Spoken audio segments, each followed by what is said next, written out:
This is like old school. This is like really, really, really old school.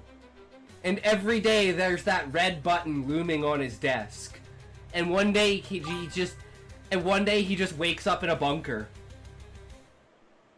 And no one knows how World War III started.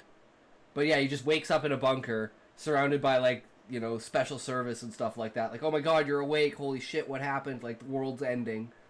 Unless you, like, know them and you're, like, good friends with them or something, or it's, like, a family, you know?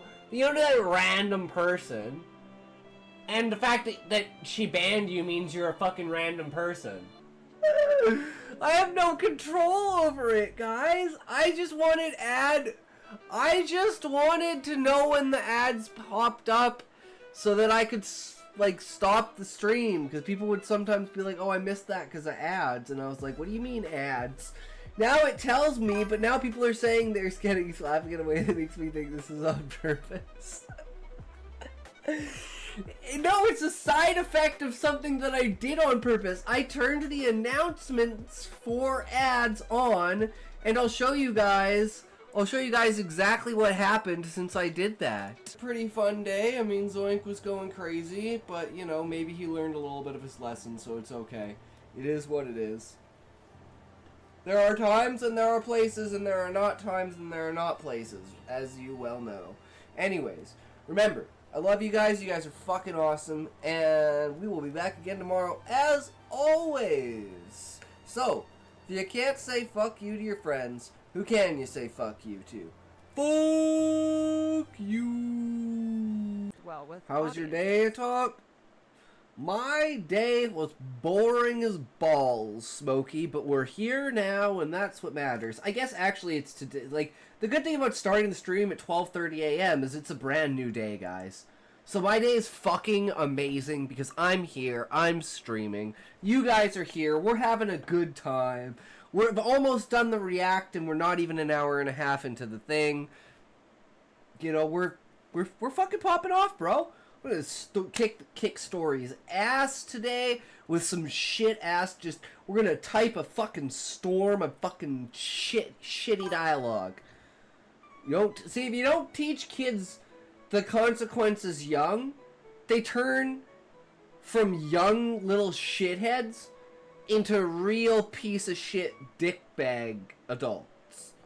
Logically thinking this out. Okay, let's get the company to expand the business. Well, let's think. Well, what does that entail? That entails that the company hasn't expanded outside of the tree. So why hasn't the company expanded outside of the tree? And then Hojin's gonna come in and say, well, they did once. And that's why it eventually says that, like even the older technologies and then the Stargate technology is, like, catching up to quantum technology. And it's like, it's going to completely change the entire trajectory of human existence. At least how I think so in my mind. But that could be me not presenting the story well enough, right? Which means I need critique towards, am I being too abstract? Do I need to just directly say something? Because I do have a problem with that. I almost absolutely refuse to just straight up say something. There's no way I'm going to say the sun is setting. It's going to be the shadows grow longer. It's going to be the darkness encompasses. The glory of the sky falls. It's going to be something like that. These are the greatest weapons I've ever seen. Oh, they will make me so much more powerful. Nothing will stand in my way. Bow before me, fools. Such power as ones I wield, storm is nothing to me. And again, Smokey, you're a fucking champion. But remember, if you can't say fuck you to your friends, who can you say fuck you to? Fuck you. They're few and far between, but when you find one, my friends, it is a good time. So then everyone says, like, let's do it, right? So then I go to every person in the comments, and I do something that I think is funny. So I like the fact that I'm not verified, and it's like people that aren't verified are bots. So I was like, well, can I do like a bunch of different like variations of like beep boop? So I'm like, you know, noop meep beep boop beep bop boop beep bop not beep boop boop bop bop. And I basically did this to like 50 or 60 different people. It's on brand for you. Perfect. That's exactly what I like to hear. Book. I don't know if that's a good brand, but it's you. Yeah, see, I don't know either. All I know is be true to yourself, because that's the only thing you'll truly excel at. Holy fuck, dude, that looks so good. This looks like the type of food I'd make, just like the randomest combo of shit. Oh my god. Now I'm hungry. Families from Spain, that shit is so good. Oh, I believe it. I have to try that shit out, Raymond. Yeah, I'm ordering straight from China, from Amazon. It's gonna be like a 6-hour delivery. Authentic Chinese food from China, delivered via drone from Amazon. Now I'm attempting to make it myself and get food poisoning. You ever wonder if the color I associate as red would appear blue to another person with my eyes in their head? Sean, I am so glad you bring that up, because I've had so many conversations with people about this, and none of them ever really truly understand what I mean. So, if I was looking through your eyes, your green is my blue is your red, for instance. So if I look through... Yo, boys, how's it going? We bat. That's better. You swap it up there with Book. Whoa, Book. 167. That's literally 2% from maximum. That's 2% from maximum. That's insane. That is so crazy. I don't think have we ever gotten a maximum? I'm not even sure. So, man, me and Book really lost our gay. Fuck. Hey, Sinister, how's it going, man? Welcome. Oh, excuse me, I'm loopy as fuck, guys. Hell yeah, Cal, that's what it's all about. I broke my longest fucking nail today, guys. I'm pissed. Fucking pissed. Now I'm like, do I just chop them and start again? I only got the pinky and the thumbs left. So what do you guys think? Should I chop them and start again? Or keep the thumbs and the pinky?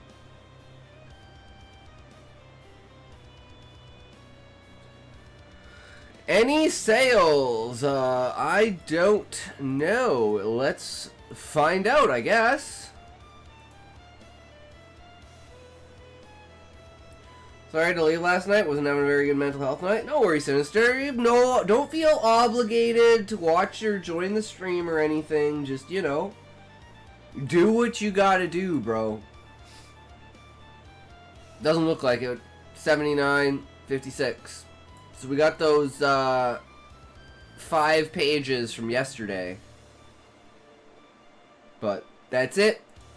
That's it, boys. That's all she wrote. Not much more to say, right? Although, you know what's funny? There is something I do want to check. I'm back to Water's story. This basic bitch stupid streamer can't even get his camera right. Nice. Fuck freeze frames.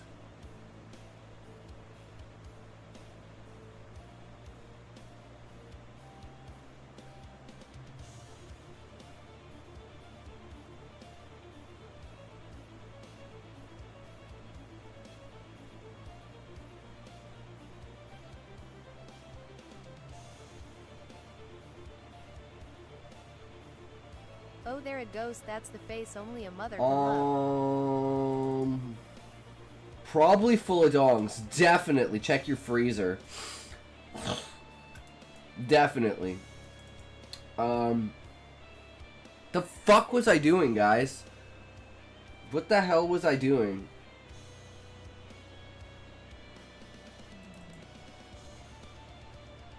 So back to Water's story. Checking something related to book sales? No, it wasn't related to book sales. It was related to something else. Fuck, what was I gonna do? I opened a tab, but I don't know what I was supposed to click on.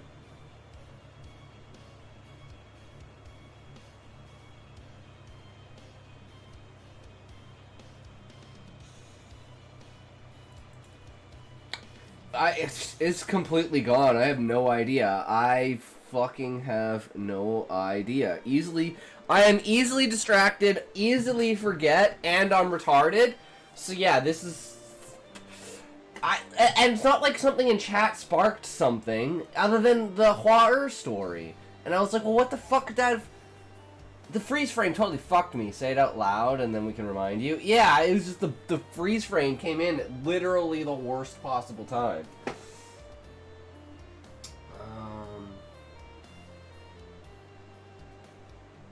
I don't even have an inkling of an idea of what the fuck I was gonna do with this tab.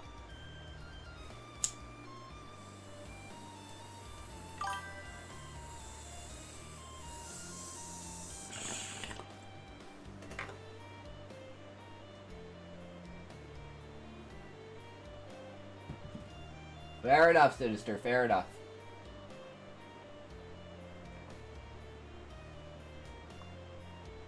I'm like, it wasn't Twitch analytics.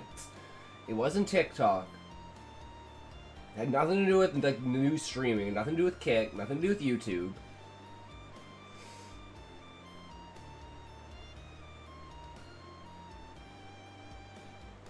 It had to be in some way related to the book, right? No.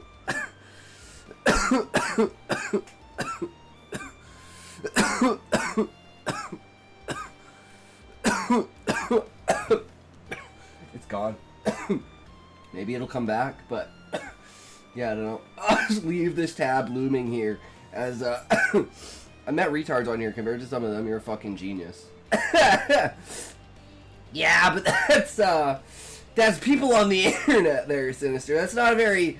When the bar is the floor and you clear the bar, that's not an accomplishment. You know what I mean? It's like saying... I mean, it's really bad to say, but it's like saying, oh, you're a streamer, but you haven't had any controversies. Oh... I have average IQ. I don't know what my IQ is. I assume it's average. I just have a high creativity level. It's like when we were doing Raymond Dow's assessment during that evaluation. I have a like infinite like it's something horizon, and it's like how you connect different ideas and like how far apart ideas can be, and you can still connect them through, like, different orders of effect, you know? Like, that conversation was the starting conversation talking about Dragon Ball Z, and ending with eating dead babies. And it's like, what's the commonality there? And the commonality is protein. The motion you just made reminded me that new drama where people can see your sex links. Wait. What book? There's a guy who dresses in a Deadpool outfit and dances for 4 hours to shitty music and sometimes has an audience of maybe 5. So be glad you have sunk that low. Wait. There's like a ton of those guys though. Like,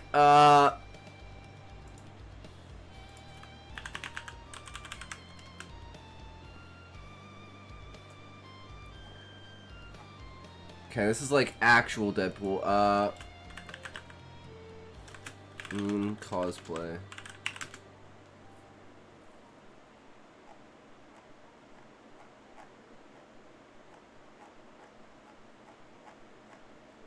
Probably be easier just to find it on YouTube.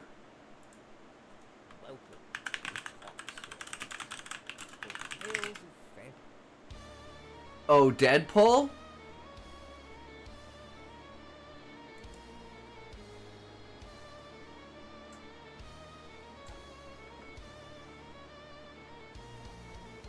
Dance in a Spider-Man costume for 3 people?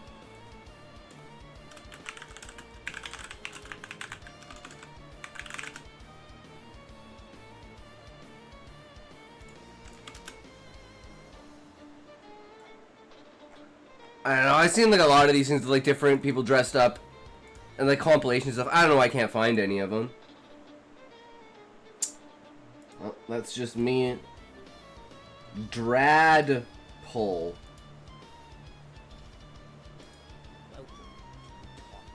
Deadpool. Yeah, see, it's just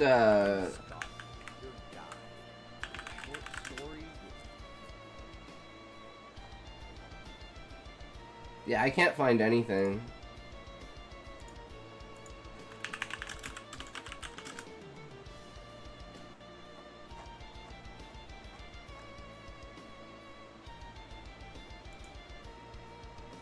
It is what it is. He's on Twitch. Interesting. So I know there's one on TikTok. But yeah. This is gonna irk me all stream. What the fuck was I trying to bring up?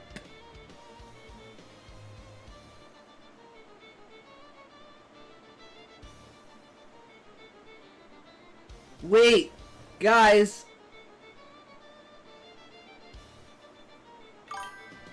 I'm enjoying your frustration. Okay, I asked about my nails. What did I do after I asked about if I should keep my nails or not? Because that's what sparked me to open up the tab. I asked if I should keep my nails, and then I was like, oh, I have an idea for something! And then I opened up a tab, and then the freeze frame hit, and I just completely blanked on everything. Oh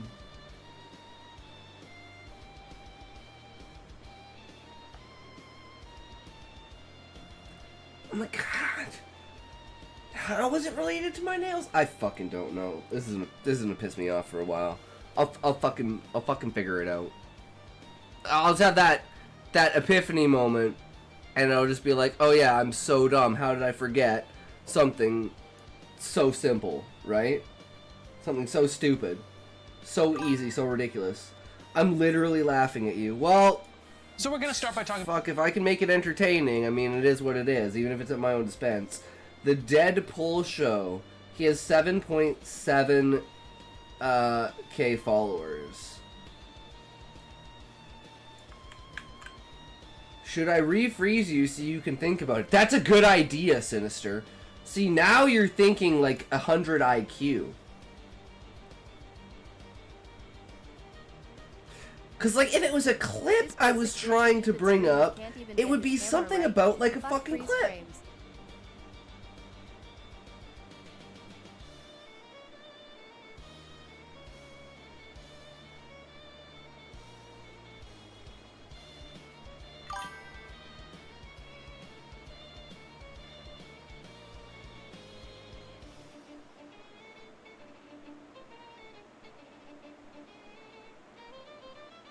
Oh, there it goes. That's the face only a mother can love. Oh, just a wee one. Squeeze it on in there.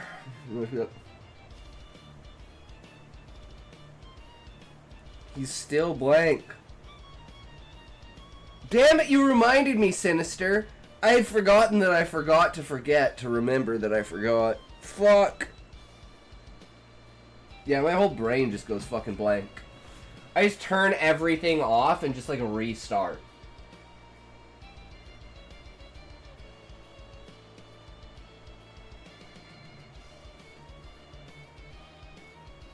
It obviously wasn't important. It might have been funny, it might have been related to the moment, but it would surely is not important.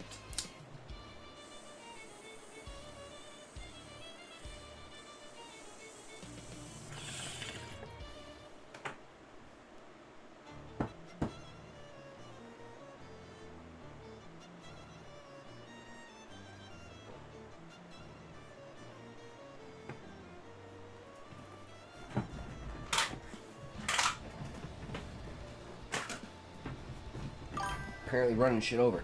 Not as important as the clap. True. I mean, notes.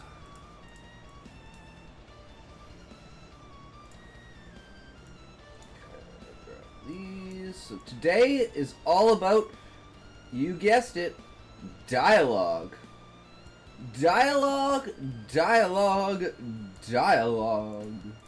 So let's get into some dialogue. Oh, right, I don't exist.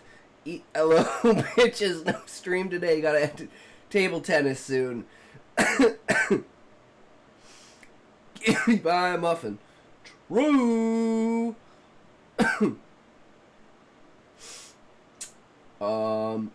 Notes on levels of dialogue. Sorry, the last stream I was in, the streamer said she just found out that she has an STD. Damn, I don't know. Let's find out. Let's find out, Abood. Fuck, I'm only 419% gay? Fuck! I gotta pump those numbers, guys. It was only 320 earlier. What's going on? But welcome, Abood. How are you? Everyone in here is very...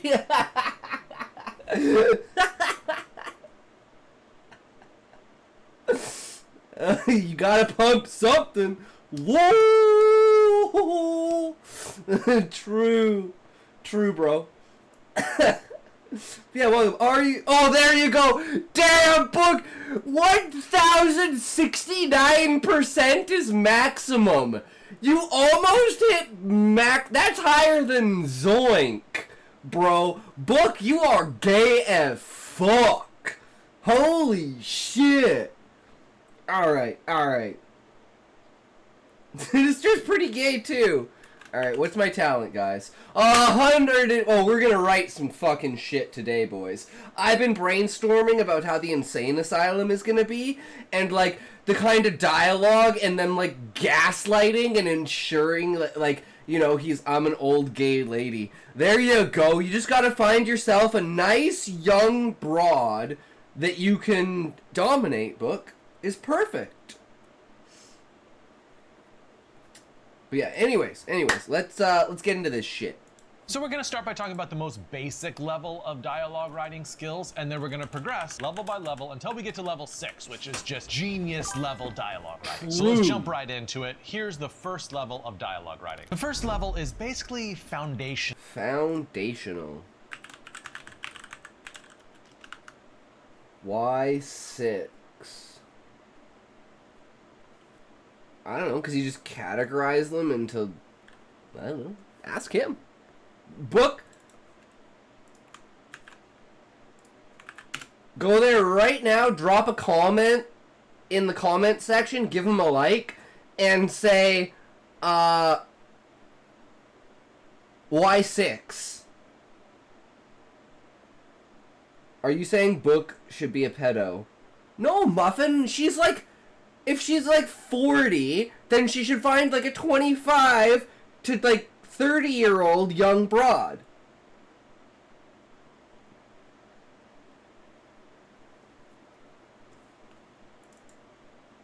I mean, fair enough. Yeah, I know, because you're just a little bit younger than me, Book. I'm just saying. If you're... So, like, a 20 to 25-year-old. You know, nice young broad. Not that we're old. I'm only 34, guys. I'm only 34. I'm not fucking old yet. I can still pull off being sexy for like another 2 or 3 years. That is old. Fuck you, Muffin. Stuff. You're just super young, bro. Older ass clown. I'm an older ass clown. His girlfriend is like 8 years younger than him. I'm less... Yes, Muffin. That is stuff true. Like punctuation, right? Quotation marks and periods and commas and stuff like that. And then there's just really basic stuff like which side of the quotation mark does the period go on? Pro tip, if you're an American, then it goes on the inside. And if you're British or in the British Commonwealth, then it would go on the outside. We're also talking about stuff like... I'm older, you fucking ass clown. His sister is suitable age no matter what, though. Muffin, of course, rule of thumb. Double your age and that person is old. It's true, Book. We all know what the rule of thumb is. That's an old one, guys. You should remember that one. It's an old one. So dialogue tags. Dialogue tags. Is it clear who is speaking? Do you use dialogue tags too frequently or not frequently enough? Are your Okay, roll out how old is everyone in here?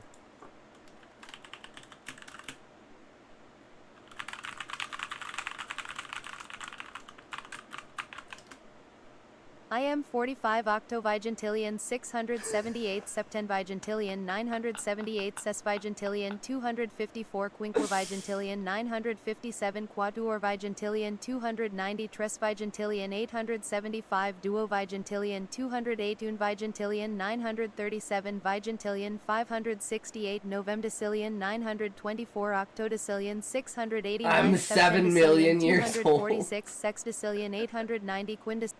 dialogue tags sort of a little awkward with some adverbs tagged on, or are they invisible, which is kind of what you want dialogue tags to be? We're talking about stuff like formatting. Like sometimes I'll get pieces from writers and they don't know to indent. No, you're not, book. What was it? I'm 45 octovigentillion. That's way higher than million. That's like 40 what were the dinosaurs like? Dude, Muffin, the dinosaurs were 65 million years ago. You should be asking me what the birth of the Milky Way galaxy was like. Oh, wait. We're talking before the Big Bang. You guys know the universe is only 13 billion years old. Billion is only 18... No, wait. Billion's 15, right? Or am I fucking retarded? No, billion's 12. Million's 9. Billion's 12. Trillion's 15. Quadrillion's 18. Universe was almost 14 billion ago. But this universe, Muffin, what about all the universes before it? Started a line of dialogue, right? That has never entered their brain. And so it's difficult actually for me to read it. Another foundational formatting thing is just starting a new paragraph when a new speaker is talking. It makes a world of difference for the reader to be able to distinguish like, oh, this is a new person talking. And there's another indent and another paragraph, so clearly now it's a new person talking. This sounds like dumb stuff. Like 99% of you are like, John, I got this. Why are you even talking about this? Well, listen, this is level 1, right? It's the basics. Let's go on to... And the most important thing to improving your skill is understanding the basics, because you will be using the basics and advancing it. If you don't understand the basics, it's like trying to do multiplication without knowing addition. You can do it, but it's a lot harder if you can't, like, confer back and forth, right? Irregardless, I'm the oldest, I declare. Okay, book, you can be a Googleplex. Old. I'm gonna do some unpaid labor for a bit. See ya. Kind of unpaid labor, Muffin. Are you,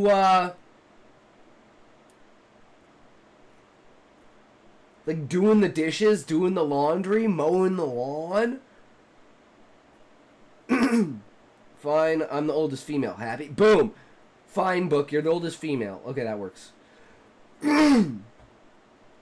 There's always a way, guys. There's always a way. The second stage of dialogue writing. The second level of dialogue writing is plot-based dialogue. This is plot-based dialogue.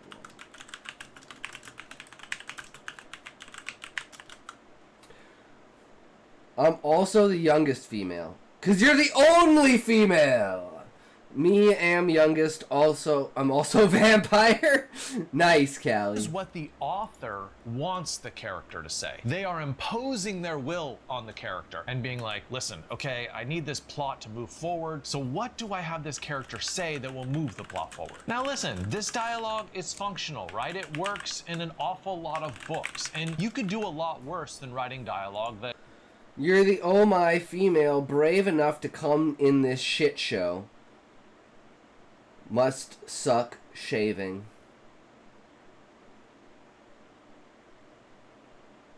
I enjoy the shit show. It's a good time! What do you mean it sucks shaving? 'Cause I'm a vampire. I suck. I get to be a shitty person? Well... forwards the plot. It's not the absolute worst. I mean, it's gonna get the reader to the end of the book. And in plot-based dialogue, what you see a lot of are basically sort of characters explaining things to other characters, almost not for the sake of that other character, but more for the sake of the reader. Fuck so the you reader all, that just makes me understands what's happy. going on. And to look Fuck at an you, example book of buyer. what this looks like True. on the page, let's look at Da Vinci Code by Dan Brown. It's basically one character telling the other, like, oh, I interrogated these people and they gave me the information that I needed, and now we can progress with the sinister plot. I mean, is it terrible dialogue? Well, Best I mean, compliment no, ever. It does Yup. its work. It's just pretty basic. I think the limitations of this dialogue come when you ask, is this dialogue realistic? Sometimes when you're just focusing on plot, it starts to sound kind of unnatural. Like, these aren't the words that would actually come out of that character's She gets to be a keyboard warrior and verbally hurt people, right? Uh-oh, book. I hope you weren't on T.com. No, I'm just fucking with you. You're not on the Council of Karens book. Don't worry. Don't worry. What's up, Callie? We're gonna go to an ad. Wait, you don't know what T is? Oh my god. You don't know what T is?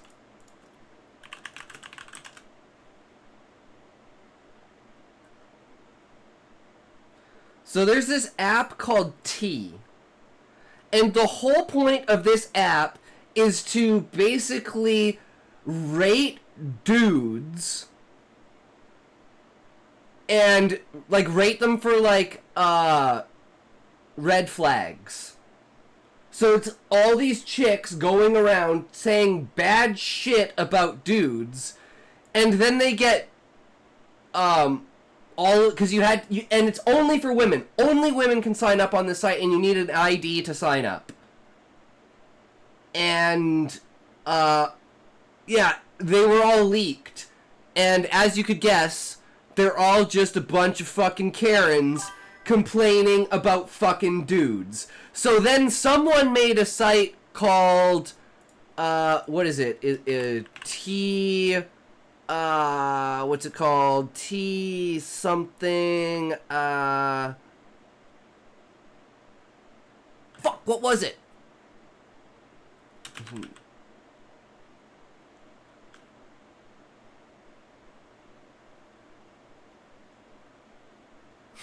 Whore finder. T-Spill. Yeah, T-Spill. And then you can go on there and you can rate the chicks that were on T. This shit has been going on for like 3 days. It's like a mass incel Karen war. It's fucking hilarious.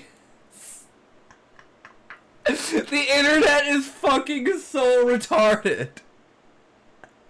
But yeah, that's what's basically happened in the last little bit there. So fucking you get what you deserve. You go around fucking talking shit about a bunch of dudes. Don't get mad when a bunch of dudes go around talking shit about you. Play stupid games, win stupid prizes. Rip fucking bozo. But yeah, I always think that's funny because like they're doing it out of malice, obviously, right? Now, there might be some people in there trying to do a good thing, but that's the best of intentions lead to the worst of circumstances. Just like the payment processor things where Visa's like, they took like 27,000 games off of Steam. It's like that meme where a white girl says only black dudes, then the different races reject her. My favorite one is the chick that's like 6'6", 6 feet, 6 figures, 6 inches, and then walking past her is like a dude with an AI robot girlfriend, and they're both laughing. And I'm like, oh man, the future's gonna be fucking amazing. I want myself an AI. I want to be. Can I be the waifu to an AI husbando? Like, can I get an AI husband to, like, own me as their waifu?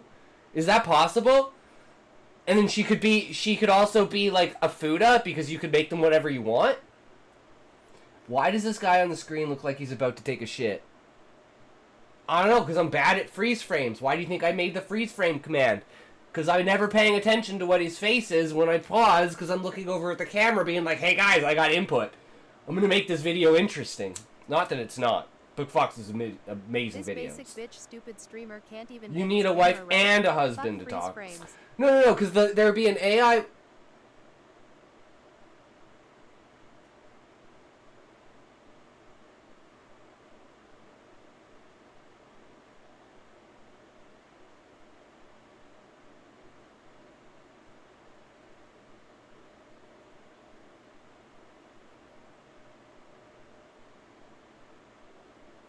Oh, there it goes. That's the face. an AI only a mother can waifu. love. So I'd have an AI husband, an AI waifu, and then I'd be another waifu. So it'd be like 2 AIs and then me, and we'd be a couple of 3. Fuck monogamy. No one gives a fuck about monogamy, man. That will be the command whenever us sickos make that dong pic. Oh, I mean, literally all you... Guys, this is literally all you gotta do.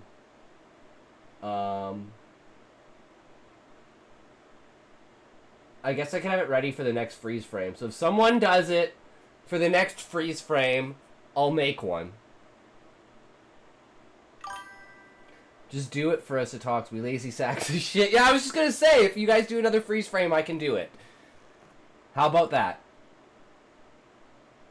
I'll just screenshot it, and we'll be good. I'm married, and I'll tell you that I don't believe in monogamy anymore. Well, it's like the same thing. It's not necessarily a belief in it or not, right? It's like a...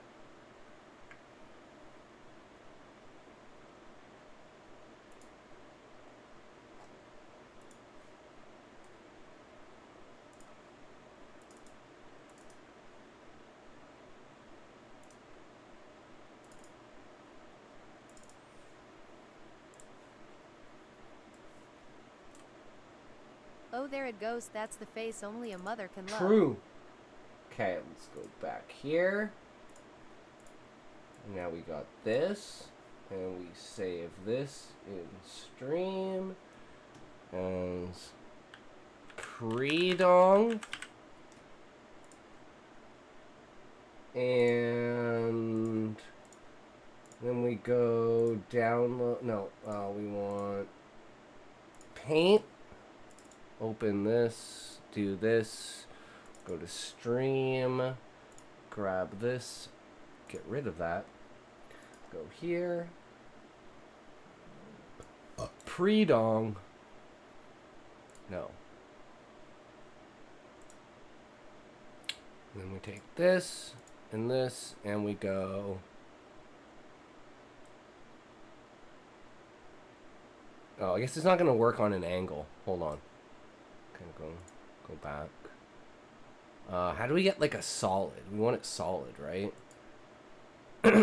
So what we're gonna do is we're gonna go like this.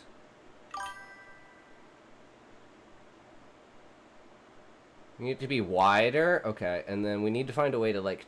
How do we angle it? How do we tilt it? How do we rotate it?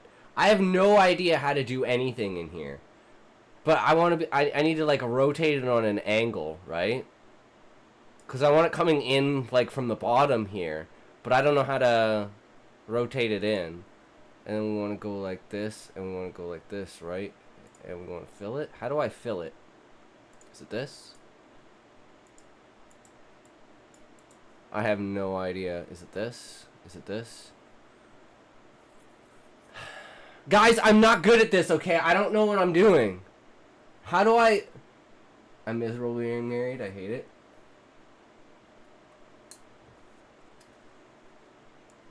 He's making the dong pick thing.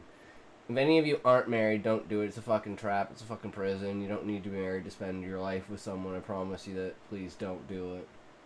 My wife would be sad to hear that. I told her that, and I'm miserable being married. I hate it. Brutal. Brutal, bro. I mean, that's the way it is, right? How do I make this solid, though? Guys, I don't understand how to make this solid. Is this one that makes it solid? I just want the whole thing to be, like, inside of this to be fucking black. Oh my god, do we have to fucking do this? And we're just gonna have to go like...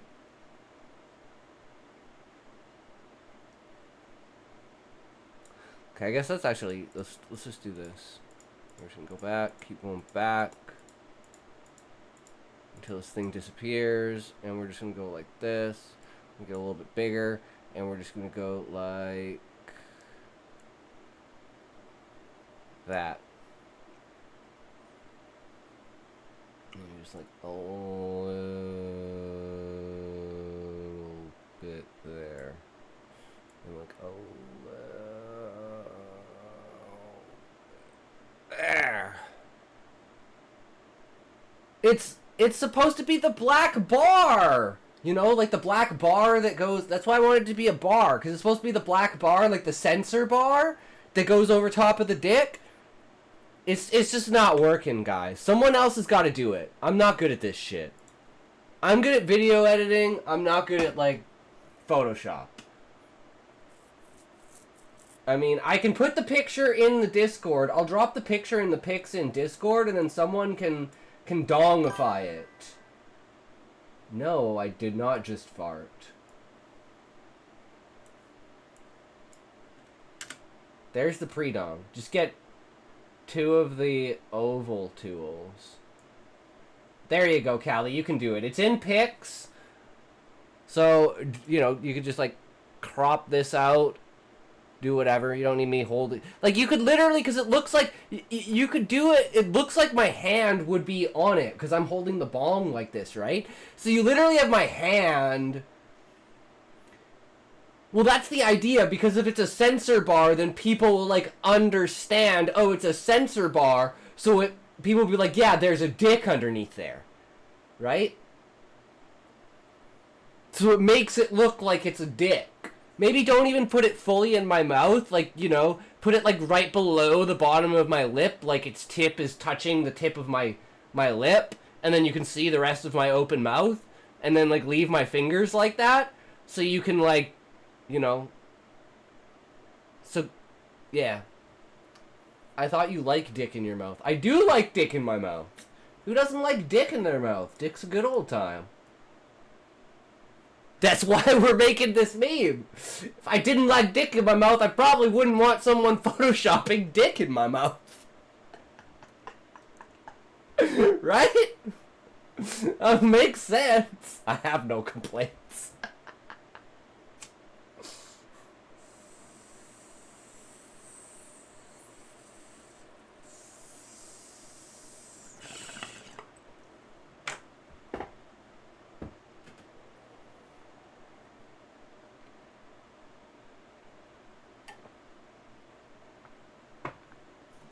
Okay, back to it.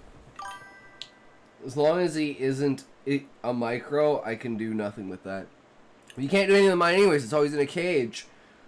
I like food in my mouth, that is my kind of sexy. Nice book. Mouth, it's like they've been assigned lines and they're repeating them like a bad actor. Another pitfall of this dialogue is that it's too on the nose, right? It's exactly what the character needs to say in this particular moment, and the reader can sort of sense that. They don't get that easygoing feel from when you're just watching two people talk, two really smart people talk, and they're just going at it. There's not that type of pleasure, it's more just the plot level pleasure. And lastly, I think another pitfall of this level of dialogue writing is that it sounds too much like the author, right? It's the author's voice, not really the character's voice. And a good sign that this is true is that there's no sort of sidebars or just talking about something that the character, based on their personality, would be interested in. Plot-based is like unidirectional dialogue. It is moving solely toward the end. I will openly admit I have some weird thoughts at times. Today's thought: if Sue Storm is invisible while being intimate, can you see Reed's manhood through her, or would it be invisible too? See, Sean, these are the questions that we should all be asking ourselves. And I agree, Sean, you would not be able to see his dick. It would be invisible. Because her insides are invisible. If you go... So... we will see all of her organs and shit as well.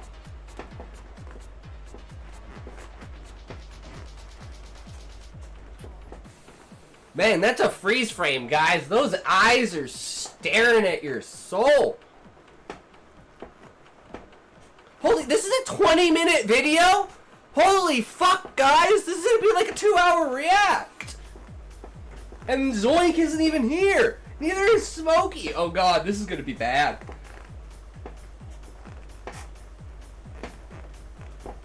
You did good, you can rest now, babe. Smokey's pissed I didn't give him any points, though. That's like shake my hand or I will fuck up your world. You know who said that?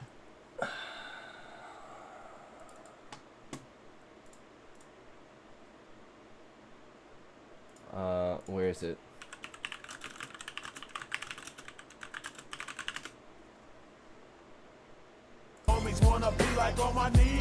Is this it? Or is it this it? No.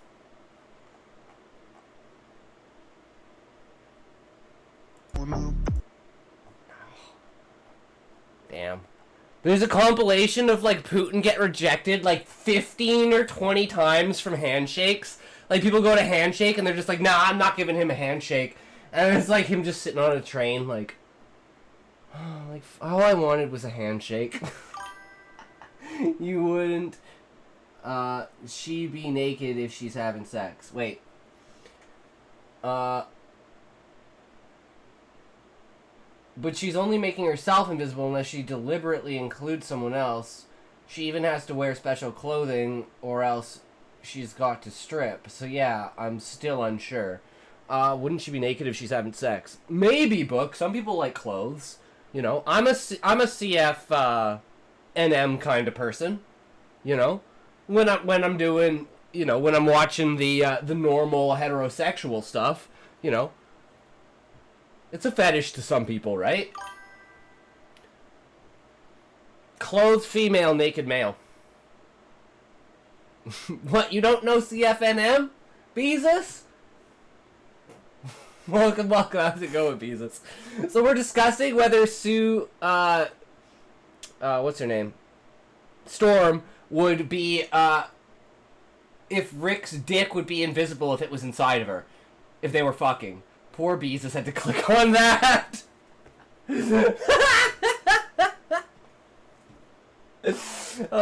Beezus either comes in during an ad or when we're talking about something really fucked up. Oh, it's a good time though. Okay. Next one. End of the story, and everything else gets Bad deleted. timing, Now let me Jesus. be clear, and let me like ward off any sort of gossip. It would not. She often is shown to have to actively use her powers to make them invisible. Well, yes, typically she would, but new during intercourse. But my comment was about normal conditions. She would turn invisible, but her clothing would be visible. So, until her special clothing was made, she had to strip to do anything invisible, her poor feet. I'm a go. If you're not streaming in 2 hours, fuck you and have a good one. True, Muffin. Have a good one, good sir. Unless she wanted to do it. True, Beezus. But I think because you can't see her organs, think about the way that light bends, right? So she would basically have to like force bend the light inside of her and then have it like go through her. So if we're talking pure physics of how light works, you would not see his penis. It would be invisible.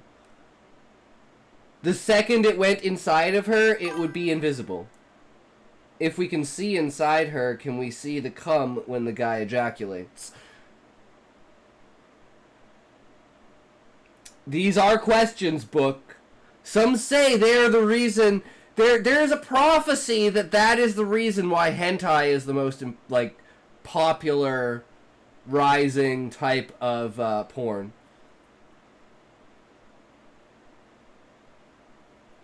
Do you want the dong black or white? This is a whole fanfic thing now. True, Book. Callie, it doesn't matter as long as it's massive. You know. You want to sit there giggling, comparing it to your forearm. Her organs are part of her, though, while Reed's manhood wouldn't be part of her. So yeah, it could be his manhood vanishing and reappearing. Alternatively, you see everything, and his semen would be visible, at least for a time. I just can't decide. Well, Sean, you're thinking about it the wrong way. You're thinking about it from the point of Sue's powers. You're not looking at it from the point of the physics of how light works. If the physics of how light works is the same, then no matter what, it would be invisible. Because light can't physically pass through her. It goes around her. Does that make sense? Like, light is bending around her. It's not going through her.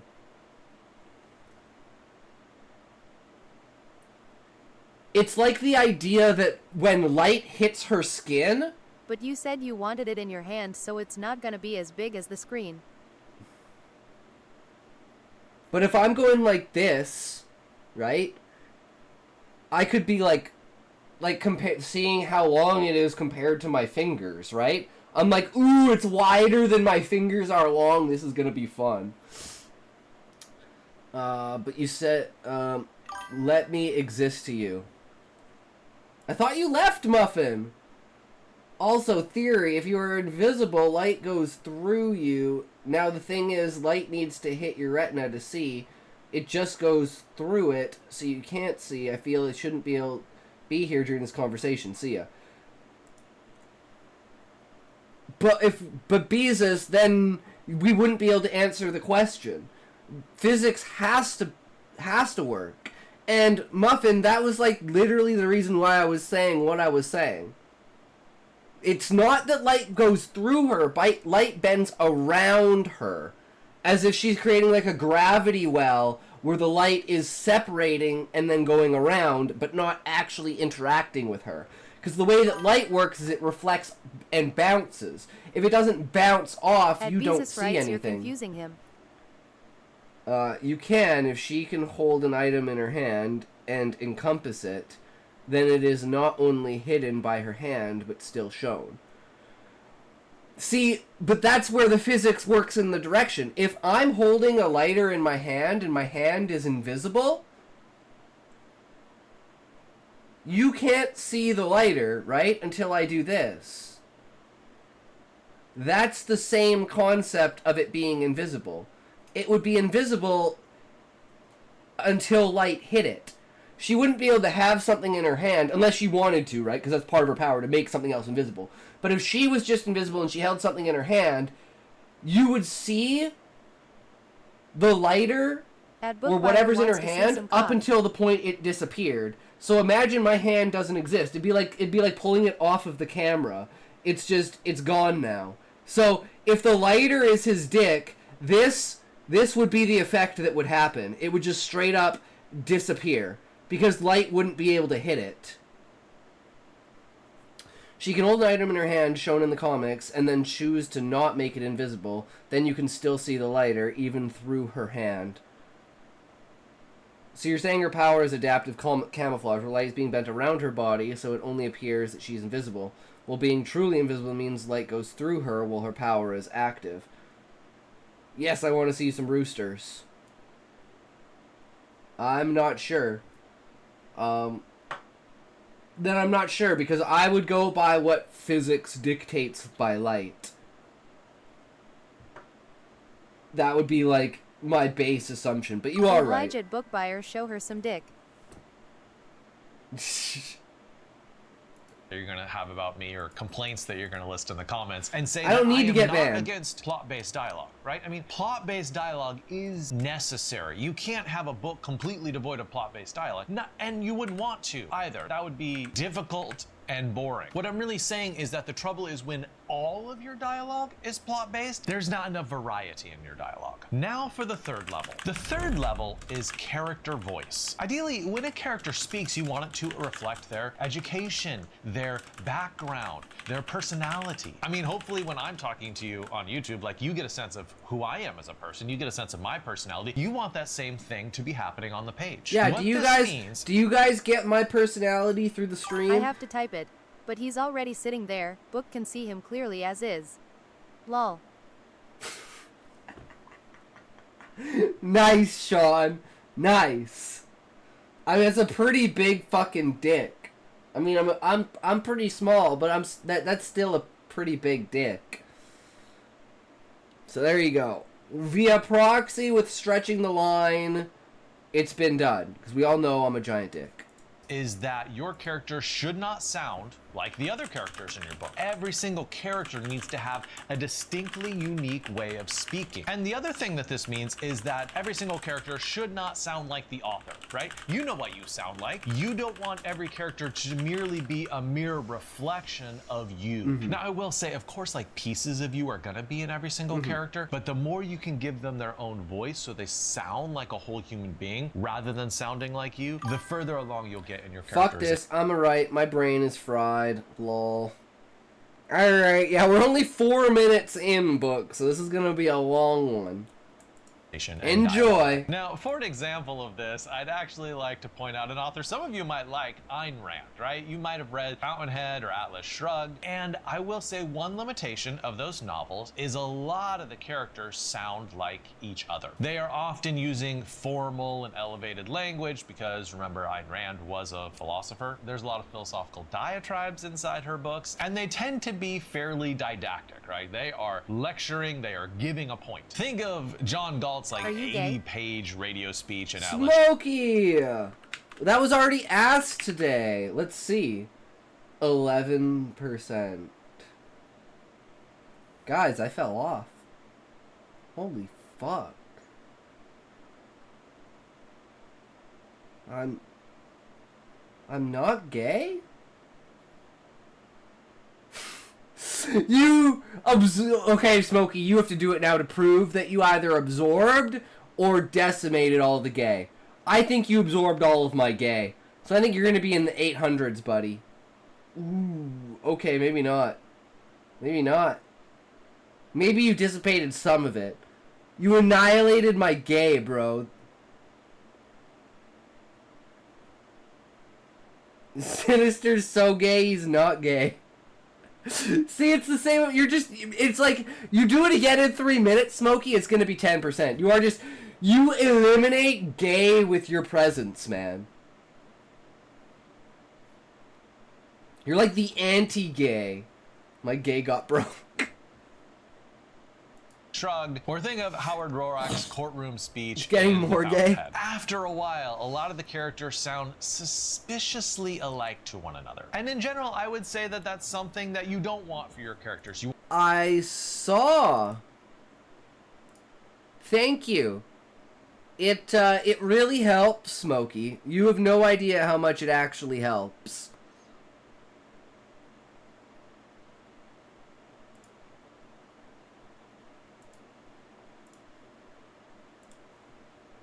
You want to give them more of a distinct personality, and personality comes through. I did more than 3, I think. It only gave me notifications for 3. I don't know.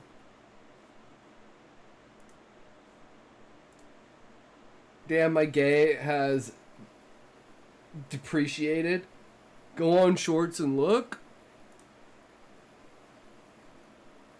Welcome to a talk story. Well, I can go to or tales of community.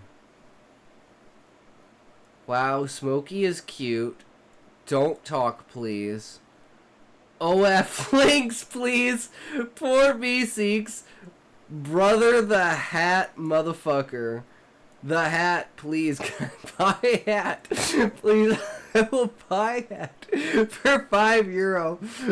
Allah Akbar. Allah Akbar. Abide. Yimtard. You are half woman. Why did they give me notifications to all of these? Yeah, you do. You do those titles. Gay laugh. Ready it now, silly. Laughing. Jesus Christ. You went hard, Smokey. Damn. We did it. Coming out the closet was easy. My book on gay thoughts while viewing a streamer. True too, bro. Big snake thing. I love the Hulk. Appreciate the Gation. Gation? Is that a gay station? It's so true. It's true as fuck. The way you question is sexy. Gation. Gation. I don't even know. Paper folding is a great technique.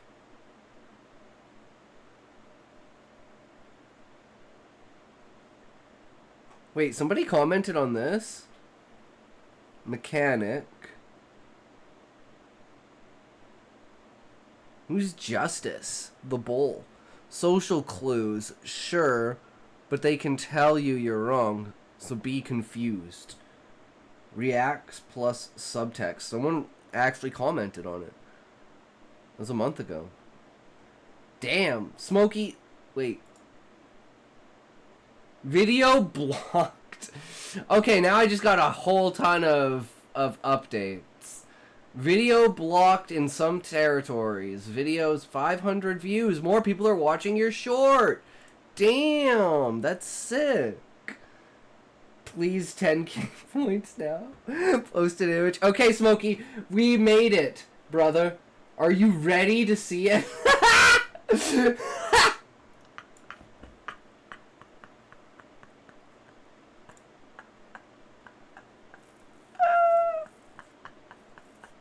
It's supposed to be a black bar.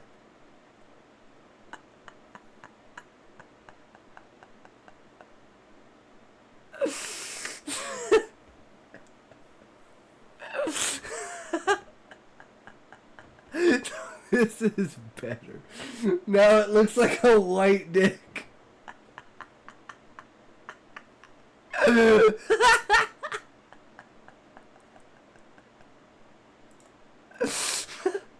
fucking love it.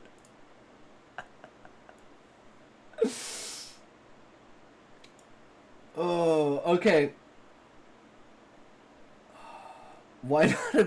Because it's gonna be on stream, bro. It's gonna be a command. But I gotta make the command, so that's gonna take a bit. So we'll probably have it in a couple days. But that's the idea.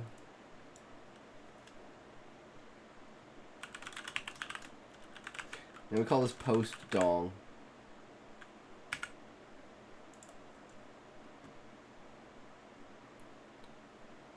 Naughty. Remember, it has to be insert dong. It'll have to be one word. So we can just do insert. Willy size. That's length. Yay! Dong has to be in it. Okay. Alright, book buyer, you've spoken. 3 centimeters. Wow. Smokey, I'm better than you. Oh, good old ad breaks, guys. All about drink the water. ads. Do not leave oh, your for seat. fuck's Do not sakes, move your no feet. scam. Do not stretch. Please. Do not go to the bathroom. You literally, how did you hit that so fast? How did you know I literally went to, as I was pulling, I earned all these points. That really makes it seem like you scammed me out of the other ones. I seen you touch it, and you're just like, I have that shit in macro. Just boop, boop, boop.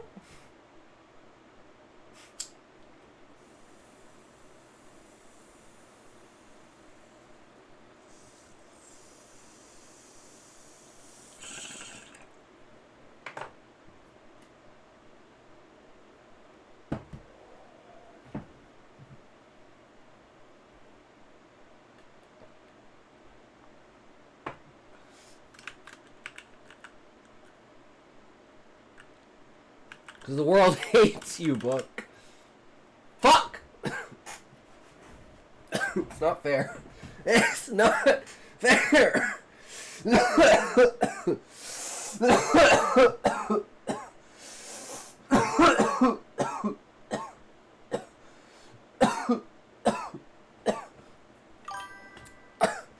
Okay.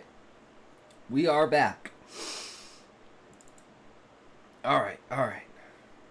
Through how they speak. So let's look at a couple easy strategies that you can use to make your character sound different. One thing you can do is just give a couple of unique phrases or catchwords or something to your character. For instance, in J.D. Salinger's Catcher in the Rye, we have Holden Caulfield. And can you think of phrases or words that he uses pretty frequently? If you read the book, I bet you can. Think of the word like phony or phonies. I think he uses that 48 times in the novel. And so if a character utters the word phony, you don't even need a dialogue tag to know that it's Holden, right? You're just like, of course it's Holden again. He said phony. What's up? Or, this is a word which is Optimus really funny. Prime! How's it going? Like, you know, he uses that How word. Are you, Smokey? Seriously, bro? It's his signature catchphrase. At least do a good emote. Good? Hell yeah, brother. He says all the time. Are you a purveyor of ideas, a writer, a reader? Can you react to my edits? Yeah, sure, bro. That is a good emote. Vagina true. Sure, here, bro, just join the Discord. Channel name is Blubs. If you want, you can just join the Discord. And if you go over to the Discord, and if you go to the Writers Unleashed community, drop anything in here that, you know, you want to promote or anything like that. And that way, or you can drop your channel in there, and then that'll give me the link directly to your channel. Or if you want to link it in chat,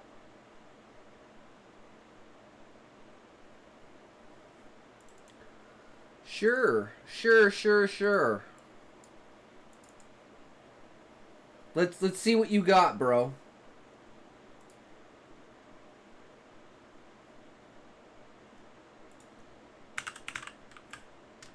Blubs, you say? Just FYI, Optimus, we are not always this crazy. What do you mean, Book? Of course we're always this crazy. Smokey's here. Correct, we're crazier. Book is lying. Smokey alone causes 90% of our problems. We have our ups and downs. Okay, let's see what we've got here. Bro. Demon Slayer Infinity Castle. Alright. Let's see what this is. Fuck, I can't wait for the next season of Demon Slayer, man. I know it's cliche, I know it's just a fucking random anime. It's flashy as fuck, but I fucking love fucking Demon Slayer, man. That shit's epic. So you have to, and a 20-minute video react takes 3 hours, so you have to be patient. Well, that's why we can deviate from it for someone who's new and do something that they want, because it's interesting, it's out of the book, and reacts are, I mean, if people are coming in for the reacts, we might as well do the reacts. さあ始めようか宴の時間だ術式展開赤い桜し久しぶりだな全員通赤い桜し久しぶりだな全員通 That's pretty badass, but I gotta show you mine, and I want you to tell me what you think about mine. That's pretty badass, not gonna lie. That's pretty sick. Optimus Prime True, 324 brother. is now Welcome, following. welcome. How's it Thank going? for Thank you for the following follow. Optimus Prime Actually, 324. let's I hope you are enjoying since that was this pretty video short, and bro. for less than Patron was just 3 telling Let's, me Mr. Arch Commander Consummate and thinks he'd be a perfect I love the match Infinity for Castle. us. Let's see what other ones you got. I don't know what this is. I don't know what this is. I don't know what this is. I don't know what this is. I don't know what this is. I haven't seen Dan to Dan yet. 9-ish. I haven't seen the Devil May Cry anime. Solo leveling. Okay, here we go. Yes, I'll say it. Her 3-pack-a-day voice. Anything else here? Oh, this was the other one that I saw. Okay, okay. I know Dan to Dan is peak. It's the next anime I gotta watch. Okay, so let's see. We got the solo leveling one. カナントレイドが始まる。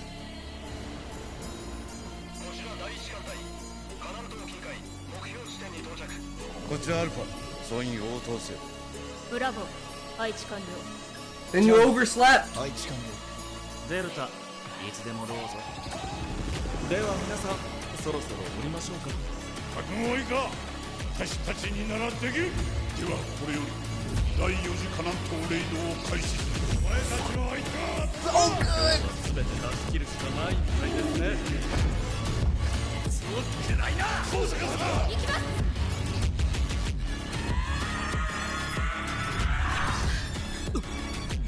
Yeah, man. Oh, fuck, that scene was so brutal!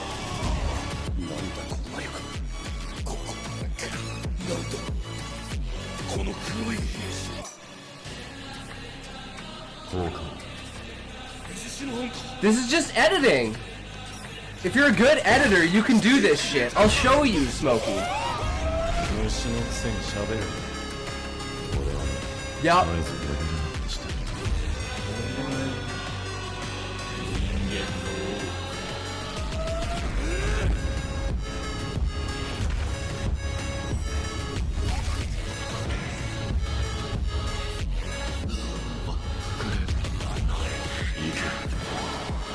All cap cut? Nice. I use Filmora. This is solo leveling, Sean. You don't know solo leveling? Oh, for my AMV? Oh, 5-finger death punch. If you know how to use CapCut, you can edit anything. Best one is 25 New Year edit I made with my friends. Okay, let's see this one.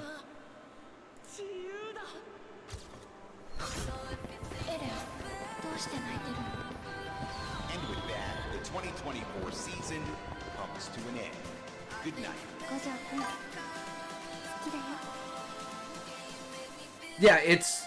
I'll bring it up after, because I want Optimus Prime's opinion on it. Because I consider it the best thing I've ever made.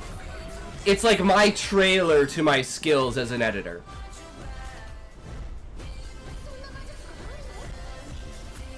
It's one thing making your own music, it's one thing doing it to another music, and it's another thing making what's on screen go to the song, right? That's the hardest part of making an AMV. On top of the fact that most epic songs are just, you can't listen to them on YouTube, right? So... See the icons of content creators? They are my friends. Nice! Yeah, that's dope, bro. Okay. Okay. Now you tell me what you think about this. Good sir.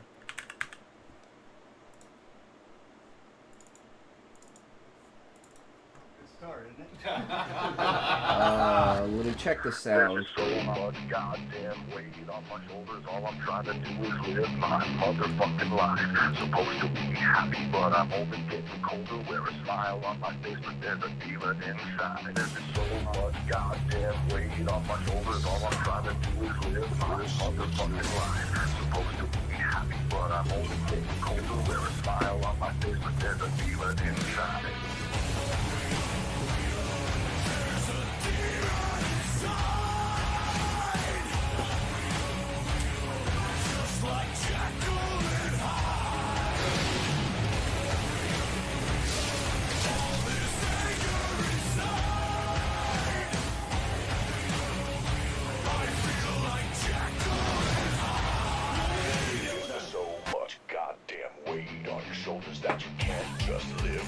motherfucking life. The story's getting old and my heart is getting colder. I just wanna be Jekyll, but I'm always fighting high. You got rocks in your head, I can hear them rolling round. You can say that you're above it, but you're always falling down. Is there a method to your madness? Is it all about pride? Everyone I know, they got a demon inside. There's the demon inside. Just like Jekyll and Hyde. All this anger inside. I feel like Jekyll and Hyde. I'm a goon right now is how good it is. It's not Black Clover? No, this is Tokyo Ghoul.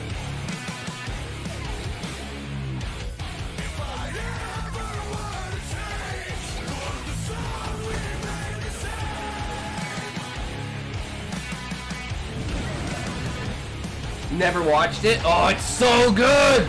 It's so fucking good. At least the first season. The second season's a little iffy and then it gets fucked up from there. But the first season is fucking gold. All I'm trying to do is live my motherfucking life. Wear a smile on my face, but there's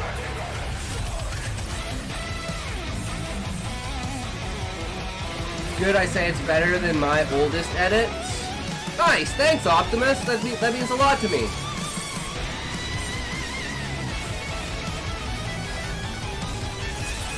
Because it's pretty basic, right? It's just the shots from the anime. There's nothing fancy to it, right? It's just the timing. That's what I was purposely trying to do with this, was just nail timing.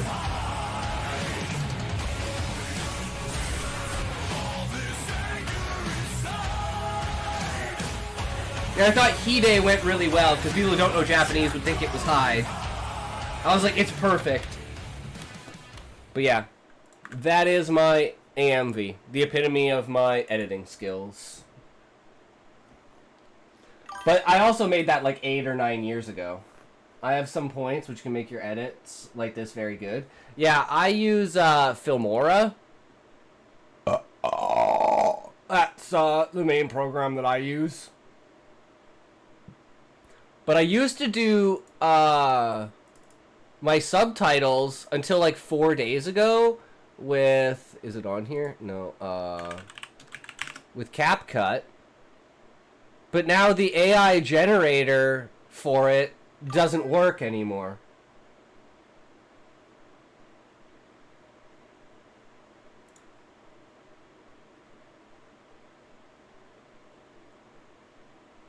It stopped working like 3 or 4 days ago. I want to use the AI tools. Because you have new versions?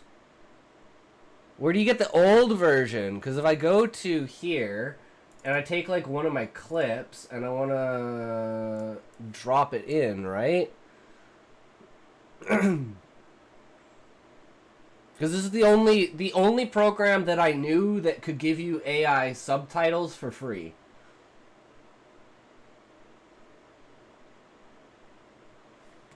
See, I have it. If I go CapCut.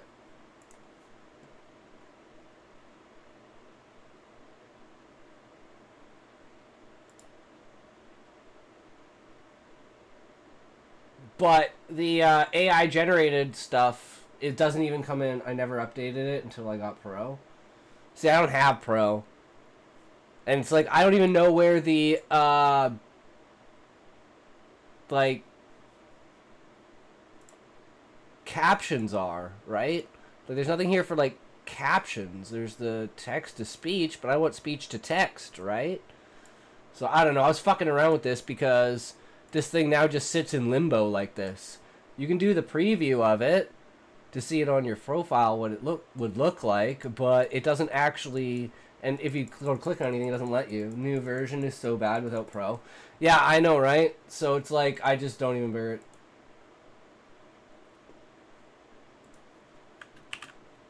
Add to project. Now, see, as soon as I refresh the page, it disappears.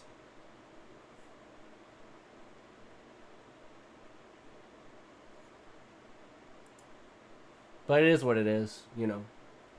So the older ones have subtitles in the CapCut app.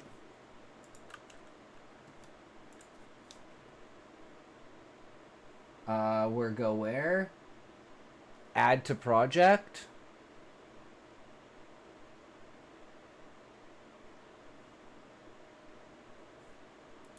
There isn't even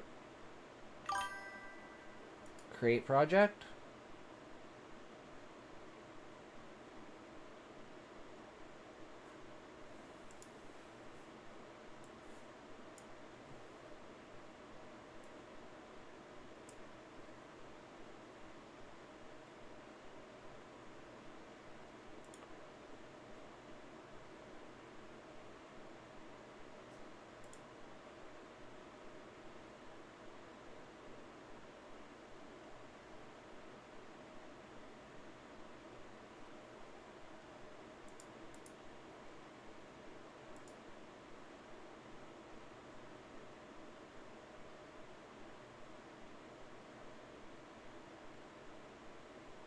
It says 2 free uses.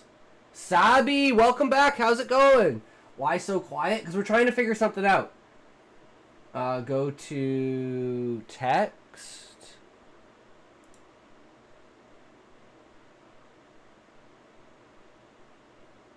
Auto captions. It still says free uses.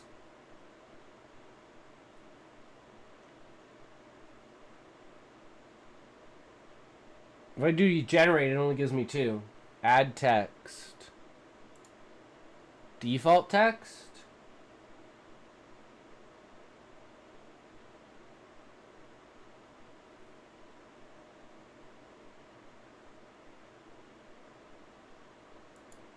Things that I haven't drawn anything since I.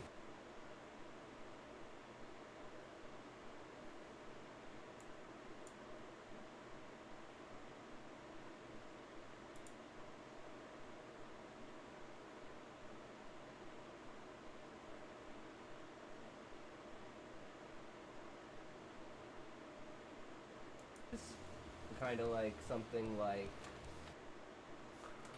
I'm not sure, bro. And then click the default text in the video and type anything and add animations color.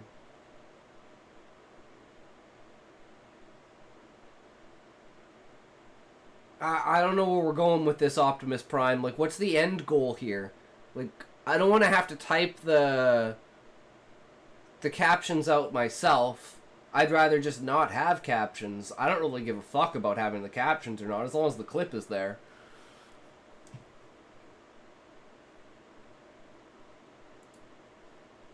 I'm fine, how are you? We're learning some stuff, I think.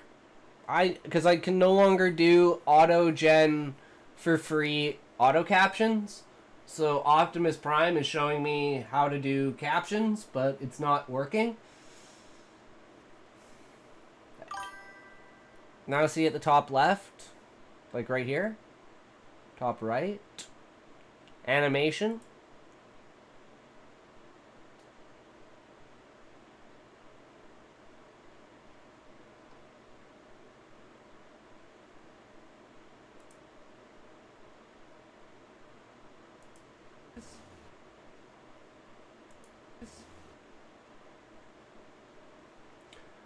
And add it to our animations to text and at colors.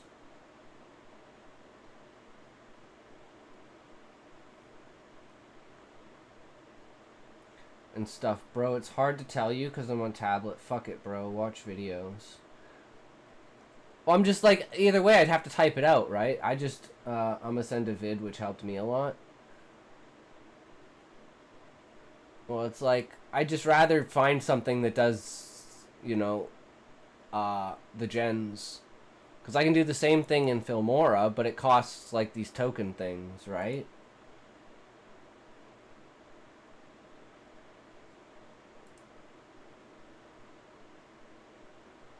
So I have like these tokens that you can use.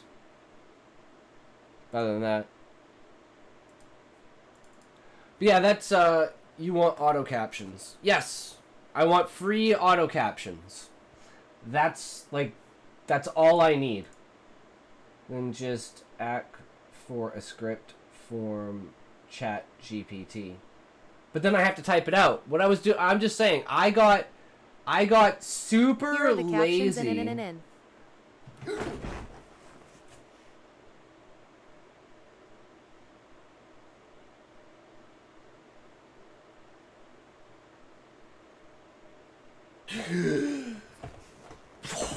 What? Fuck, you distracted me. That was total bullshit. I went to answer your question, and you fucking shot me. You're a dick. Cause I got addicted to the auto captions, so I just had, hell yeah, the auto captions. We did it. We are, but not for like a couple days. If you want me to read it now, Deja.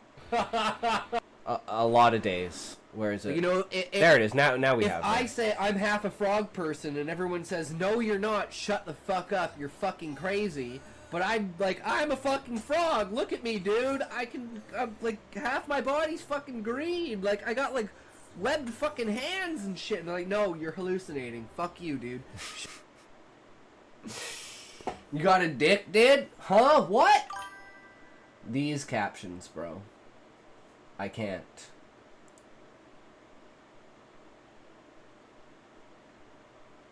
I ain't telling you. Oh, you need more points, Abby. Ooh. It's the simplest thing. I mean, maybe it is, and I'm of uploading a vid. Yeah, but if like you This upload to basic bitch stupid TikTok, streamer can't even get his camera right. Fuck freeze frames.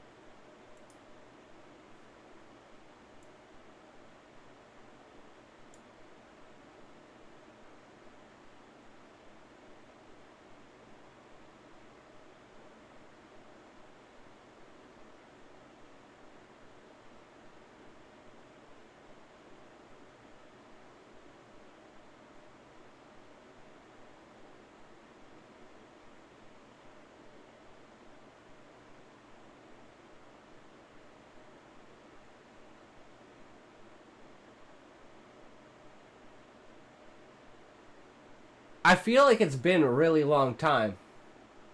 Why isn't it ending? Did you break it, Smokey? Bro, fuck TikTok. Who even cares about TikTok? Why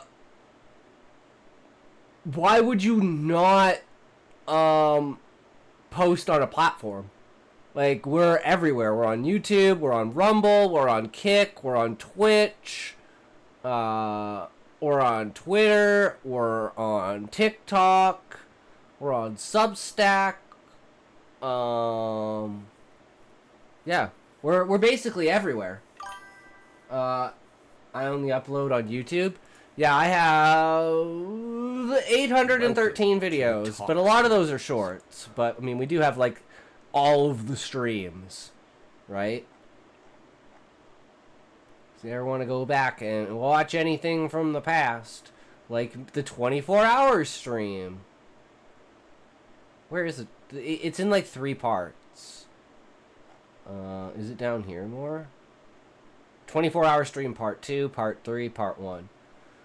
That was a good day, guys. We had a fun time 24-hour stream. Fuck yeah. And like, I don't really do a lot of editing with them. Bro, I downloaded the Twitch because I want streamers to react to my vids. Yeah, 24-hour stream and you was awake 1 hour of it. Hey, fuck you, Smokey. You're the one who made me crash out because you're fucking spamming gay for like 45 fucking minutes. Dick.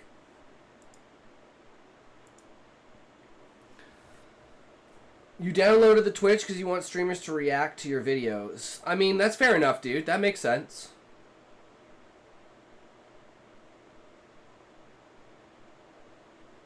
I mean, you gotta promote somehow, right? And that's what it's all about. I mean, those videos are like, if you love anime, man, that's some good shit. Yo, hi, ZXVF. Welcome, welcome. How's it going, bro? How are you today? Are you a writer? Are you a reader? Are you a purveyor of ideas?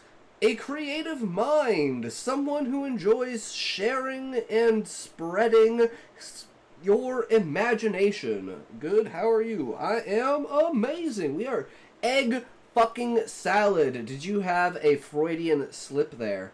I don't know. Clip it, Sean. The last Freudian slip was a word we're not gonna say. You want to see more my vids?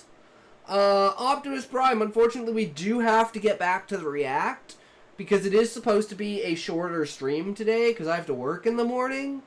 So, and we're still only 6 minutes out of this 20-minute video on dialogue.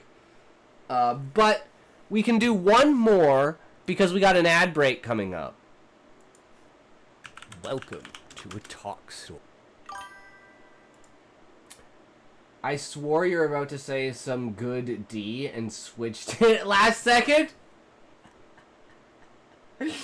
No, Sean, but I should slip that in. Like, are you a purveyor of dicks? Do you enjoy dicks?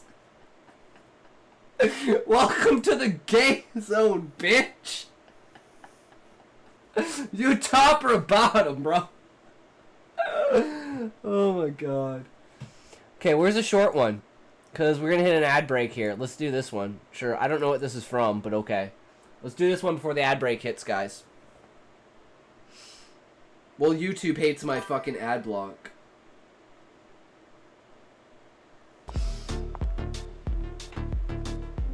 Lost to this guy? A nameless hero has defeated every opponent in a matter of seconds. Who could this man be? And what are his powers? He beat me?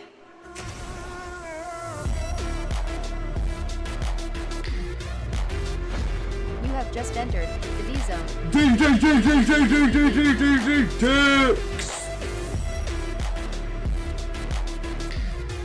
No, the whole point, Optimus, is because I'm a giant dick. W. Yeah, man. I will, here, let me, subscribe and share your channel in the chat, bro. Go check out, Bulbs, guys.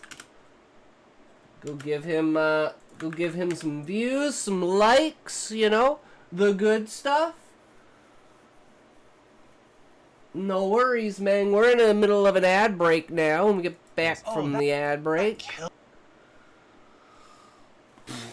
Good shit. Yeah, you guys are so lucky to be growing up in an age where you guys have, like, infinite access to, like, editing programs and shit like that. Like, I took fucking film in school, so it's like, it's a rarity for people to have, like, editing skills like I do. Because I've been editing for, like, 20 years.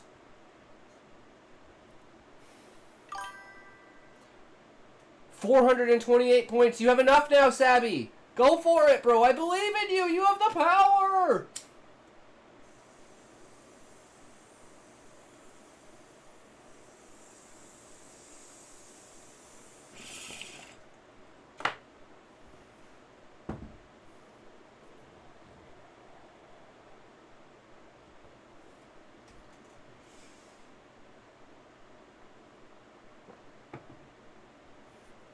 And Sean, imagine what it's going to be like. This kid's going to grow up in a world where AI girlfriends are normal.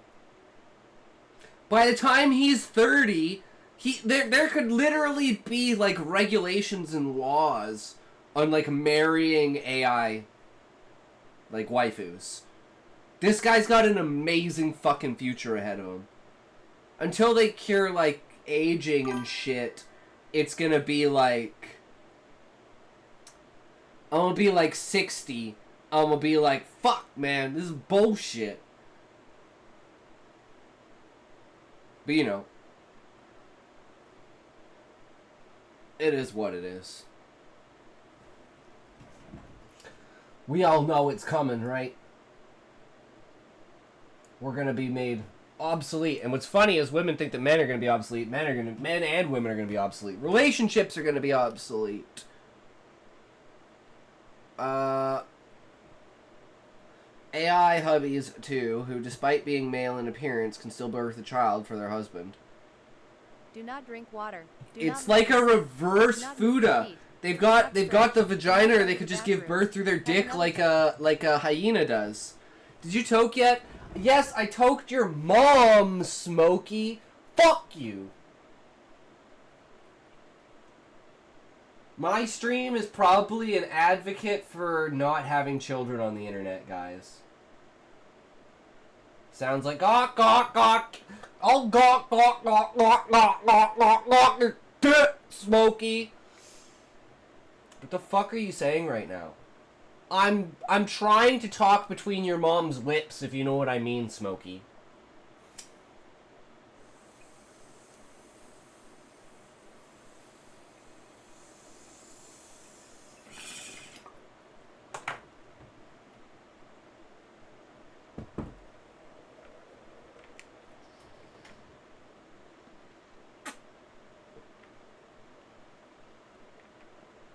No, your dad said to be left out of it. He didn't want to be known for that.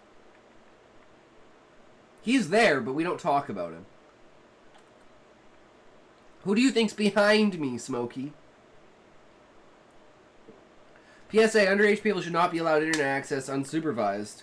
Also, tell them no. Just watch them do it. Don't just watch them do it.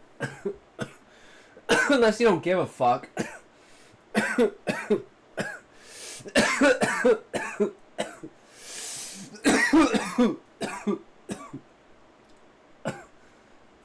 Like Asmund says, guys, we should do a daily Asmund clip.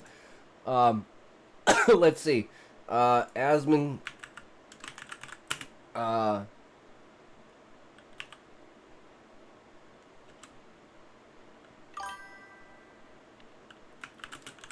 plus on the internet. Let's see if this comes up. I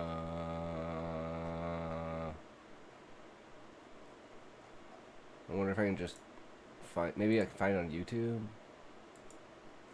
Welcome to a Talk Stories, or Tales of Fantasy. Oh, where's the clip? Nah, I'm probably not going to be able to find it. Whatever. Hi, how are you today? Deja! Welcome. How's it going, bro? Basically, Asmund said he would let his kid on the internet no matter what, because he was on the internet when he was younger, and he was watching, like, ISIS executions, 2 girls, 1 cup, one, Mr. Hands, 1 man, 1 jar, all the shit we watched when we were fucking kids, right?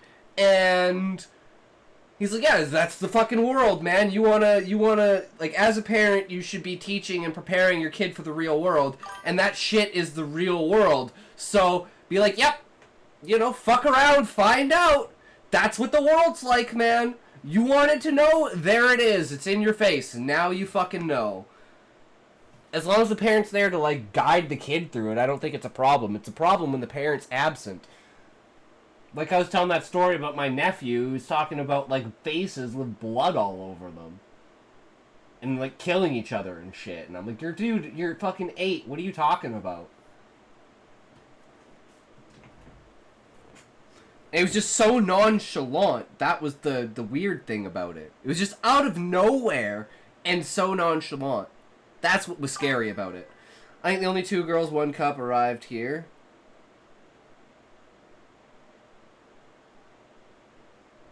Yeah, I mean, they're everywhere, right? The internet's full of fucked up shit, right?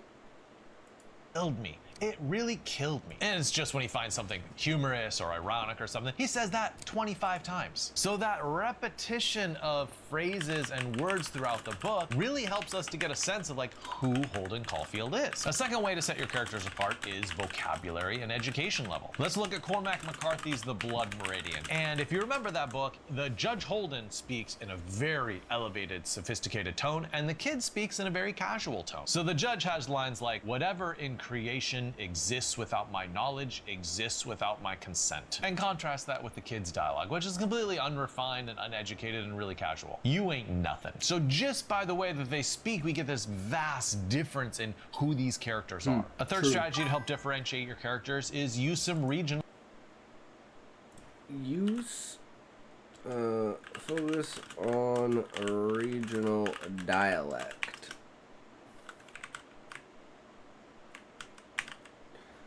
I'm just passing by to wish you a great stream. I'm on duty today. Alright, no worries, Deja. Thanks for popping in and hanging out, man. Always a good time to see someone come back who's enjoying the stream. Enjoy your work. Enjoy your day, good sir. And we will see you when we see you. Take care. dialect. In Mark Twain's Huckleberry Finn, we see a vast difference between how Huck speaks and how Jim speaks. And here's Huck speaking. We catched fish and talked, and we took a swim now and then to keep off sleepiness. Jim, on the other hand, has the cadence and the dialect of a slave. We's safe, Huck, we's safe. Jump up and crack your heels. Now, sometimes when you do dialect variations, you will use spelling variations, but I will say that you don't have to do that, right? You can do a lot with syntax, which is basically the ordering of your words, and if you mix up that order a little bit, you can do a lot with just leaving out certain words. So for all those examples I just gave, I would bet if you took them I'll be back in 3 or 4 hours. You might still be around. Not today, Deja. Today is a short day because I work in the morning. So it'll be like 3.5 hours, hopefully, depending upon how long we get through this. Tell the difference between them without me saying which character is speaking. And honestly, I think that's the goal for your writing as well. Take a line of dialogue from every single one of your characters and put it on a page and have someone like a beta reader ask them, which character do you think spoke these lines? If they have a good enough sense of your character, and if you've done a good enough job of making the dialogue different, then they should be able to tell who is who without any dialogue tags. So we're gonna get to the 4th level in just a second. But I will say that if you're liking these lessons on dialogue, then you really need to take my dialogue course. It's called The Ultimate Guide to Writing Dialogue. It's 28 videos, and it's probably my best course. I mean, I don't wanna pat myself on the back, but I think Toked yet or scammed? Prob scammed. No, I definitely toked, because I'm out of water and I'm out of milk. So we're fucked. We gotta get a drink. I think it's my best work. I cover so much ground in this course, not only including how to make characters sound a lot different from each other, and it's a lot longer section on that, but also the 4 main pillars of dialogue writing, which is you need to shout, I'm fight, smoking. conceal, and contrast. I'm toking Smokey, we don't have time so I to know. get into that in this particular Sure, video, Smokey. but take that course or get Book Fox Academy and you can get access to that. Okay, now back to the 4th level. The 4th level is wit. Now, I gotta say, this level is pretty advanced. Basically, what I mean by wit is being smart on the page, like being funny, being clever, being those sexy thoughtful, glasses off making like a good your girl. dialogue You don't rich. need to see what This happens falls next. under the general umbrella of banter. You know when you just hear 2 people like jousting back and forth with their dialogue? Maybe they're insulting each other, maybe they're being funny, but overall, it's fun, whether you're just hearing it or whether you're reading it on the page. And I will say that this is the type of dialogue which is often highly quotable. You know, it's the stuff that people remember and they highlight it in their Kindle or they make a note in the margin or right in the back of the book like, oh, this line was sizzling. Or they quote it on Goodreads, you know? It's what sticks with them. So let's look at some examples of this dialogue so you can see what I really mean. The first example is clever, and for this we're looking at some dialogue from David Mitchell's Cloud Atlas. Good morning, began the woman. I beg to differ. My name is Gwendolyn Bendinks. Don't blame me. So on one side we have very normal dialogue, right? Good morning. I mean, what do you do with that? Normally you cut that. You wouldn't even want to keep that dialogue. And then we have stuff like, my name is X, which is not particularly exciting dialogue either. Librarian. But the other lines those of sweet dialogue sight setters are back in very place, clever slut. and sharp retorts. I beg to differ. Oh, I don't think it's a good morning at all. And don't blame me, like, your name sounds so bad, you should not blame me for it. I love that, right? It's very clever dialogue, it's witty. The second strategy would be humor, and here's an example of humorous dialogue from Philip Roth's The Plot Against America. And fair warning, these are Jews, and they're talking about the ritual of circumcision. You've been to a brie, ain't you? He asked. You know when they circumcise the baby at the brie, you know what they do, don't you? They cut off the foreskin, I said. And what do they do with the little foreskin? After it's off, do you know what they do? No, I told him. Well, said Uncle Monty, they saved them up, and when they got not enough, they give them to the FBI to make agents out of.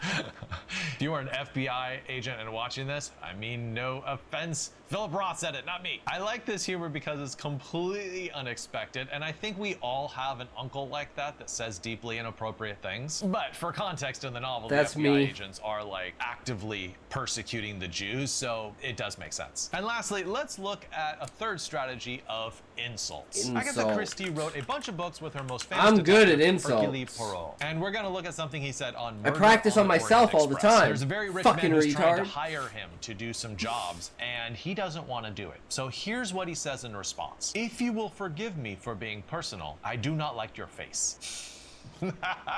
I mean, that is something to say to somebody. Wow. I mean, that is a whopper. How do you come back from that? Or take a look at this humdinger from Kurt Vonnegut. If your brains were dynamite, there wouldn't be enough to blow your hat off. And for a fourth way to get wittiness into your dialogue, let's look at ideas. In Michelle Houellebecq's novel, The Elementary Particles, his main character Bruno goes on this multi-page rant. And he's talking about how terrible teenage boys are, he's talking about the differences between men and women, he's complaining about marriage, and he's saying stuff like this. After divorce, a man's relationship with his children is nonsensical. Kids are a trap that has closed. They are the enemy. You have to pay for them all your life, and they outlive you. Geez, Houellebecq, that is rough. I mean, I'm not saying that I agree with these ideas. I'm saying that there are a lot of ideas advanced in this, 2-page rant that he gives, and it's a very distinct perspective on family and child rearing, and, it's pretty offensive in places too. But if you have really original ideas and a particular character to give those ideas, dialogue can be a good place for you to trot those out. So I hope those 4 ideas help you when you're trying that's like the idealism in my book. And like the clash of politics and stuff like that, where it goes, what is the proper way to live, essentially? Because you have the bottom 15 for all the violence, drugs, and sex. You have, like, the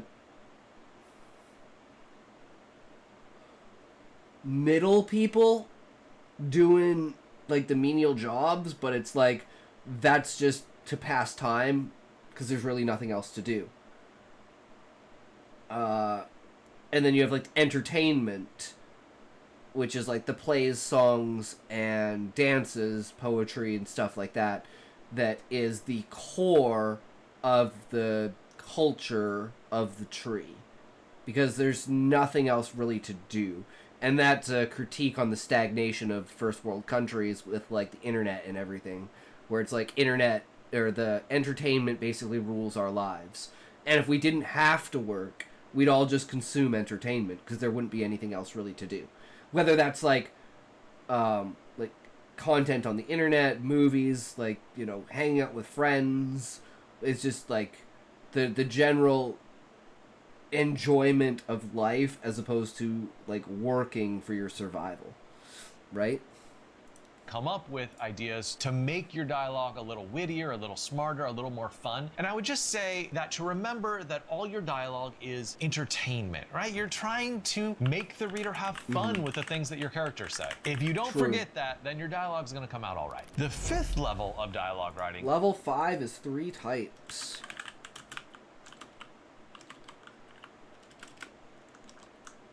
Three types. That's a scary is one. knowing the 3 types. So not a lot of writers get to this level, right? This is pretty rarefied air to get to level 5. So if you find that you are here, I mean, congratulations. You have got a lot further than most writers. So the 3 levels of dialogue writing are direct, indirect, and summary. So direct is the stuff in quotes, right? Like. Okay, so we have direct, indirect, summary. So this is like using the dialogue for this instead of using the prose for this. And direct is between quotations. Get me more pepperoni pizza, pronto. Indirect is stuff that's not in quotes, but still uses some of the language the character actually said. He asked for more pepperoni pizza. It implies that they spoke, but you don't actually get to hear the exact words that they spoke. And then summary is a... Okay, so how would you say that? language of the character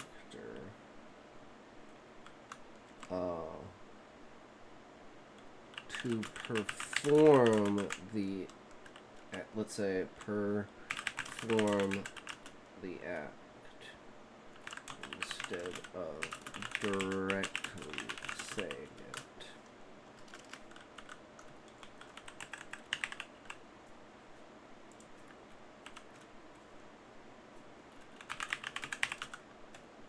Okay, summary.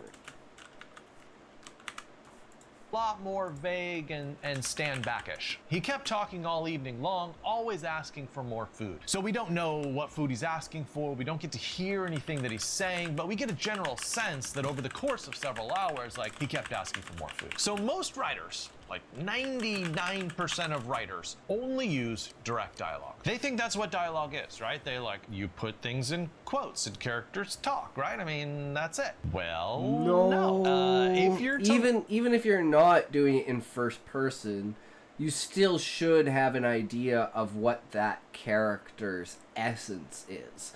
And that's one of the main reasons why I've tried to stick to having one character, so I can keep the essence of that character throughout the stories and kind of evolve that personality of that character across multiple short stories and putting them in different situations and figuring out how they would act in those situations, right? But it's definitely, most of them are in first person at the beginning, and then we switch to like third person and it becomes a little more interesting. But definitely having the character actions match the personality, right? So in the way of someone saying something, even without details, you would still use their perspective and like inner thought to portray the idea. Level 5, then you understand when and how to use both indirect and summary alongside direct dialogue. Now, the reason that most writers only use direct and don't really know how to use indirect and summary is because they've been trained on storytelling for movies. Now, movies only have direct dialogue, right? Everything is in quotes. Everything is what the characters actually say. It's only in books that we get the technique of summary and indirect dialogue. And I also think that writers tend to be bad at this because they've been trained from their very earliest infant days as a writer to write in scenes, write things happening. And in scenes, the way that they normally conceive of them, it's real-time, very movie-based, cinematic-based, and of course people are going to say things that you put in quotes, direct dialogue. So if you're going to use all three of these, how should you know when to use direct and when to use indirect and when to use summary? Glad you asked, let's talk about that. So you want to use direct dialogue when the language is specialized. Okay. So this would be under uses, direct, when the language is special. In some way. When you actually need the reader to hear, this is how the character said it. And I will say that most of your dialogue is going to be direct dialogue, right? I'm not saying you should have like half. That would be like, for instance, the go to sleep line. Because that is like, of all the lines, that's the most powerful line in the book because that is the line that reveals the monarch. It's so simple, it's so small, but it is like so significantly important if you understand and make the connection. And even then, in Husai's eyes, it's like the there is like the 99% rule, right?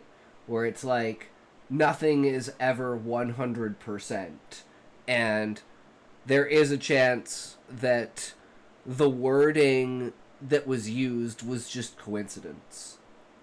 But he believes that's the 1%. It's 99% chance that since the monarch used that language, looking at the size of the monarch, well, it actually wouldn't really matter, because that's the thing is, well, actually, is that a thing then? To a spectrum, but they can't become quite as big as Husai. So he became as big as he could, but not as big as Husai. That kind of makes sense. And that's why he's not freaking like 6'3". Even the Monarch can't be that big. Of your dialogue be indirect or something. No, like maybe 70, 80, 90% of your dialogue is going to be direct. But sometimes you need to use indirect dialogue because maybe there's a boring section. Like characters are just talking at a dinner party. Okay, how do you speed that up, right? Big. Lol.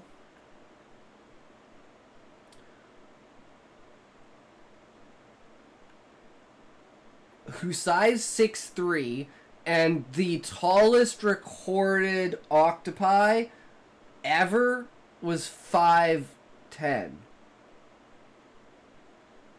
So he is literally almost half a foot taller than... well, he's more than half a foot. A little bit more than half a foot taller than the tallest octopi ever. So he is he substantially stands out because of his size. Because he's actually a 6'3" tall human, not an octopi.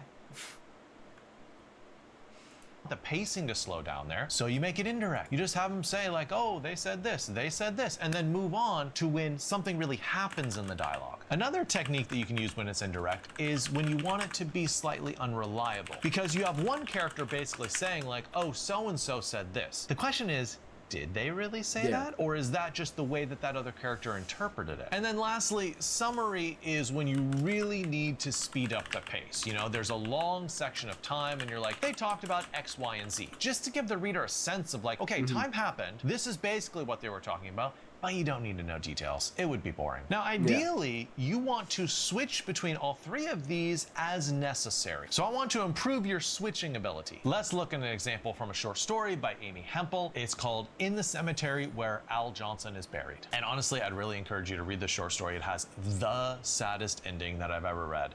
Breaks my heart. Tell me things I won't mind forgetting, she said. Make it useless stuff or skip it. That's the quoted dialogue, right? That's direct dialogue. I began. I told her insects fly through rain, missing every drop, never getting wet. I told her no one in America owned a tape recorder before Bing Crosby did. And she goes on from there, but that would be the indirect dialogue, right? We're not actually hearing the words that she uses, but you get a sense that she's talking a lot more than what's actually said here, right? She is talking at length and we're getting the summarized version. I'm sorry, indirect version, right?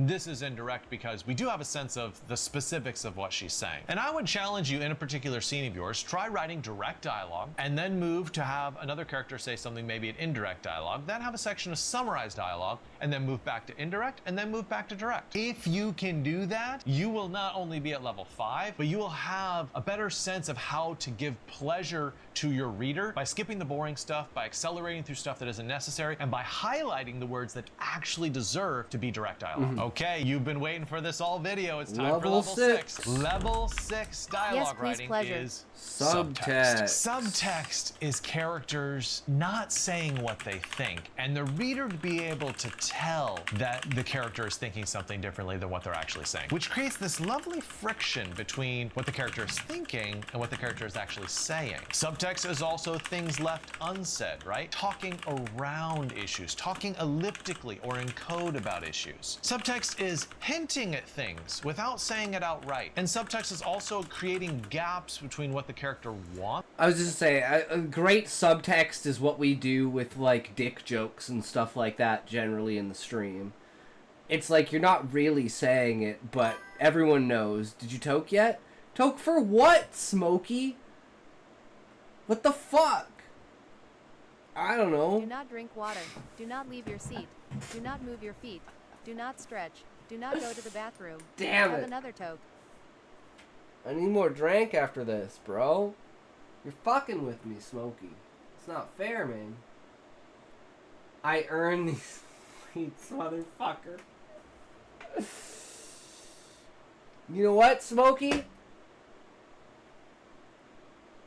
No, do not redeem. No, do not redeem, sir. You cannot do that. That is not how it is. Oh no, sir. Please tell me you did not press the redeem button. Please tell me you did not. Please, sir, tell me you did not. I don't understand why you would do that, sir. That is very no. It is very no.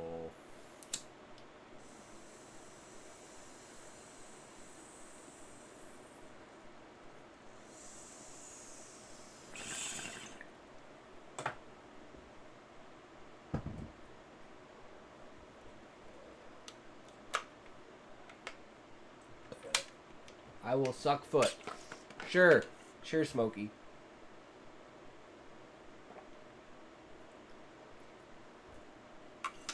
If that's what you believe, bro. If that's what you believe.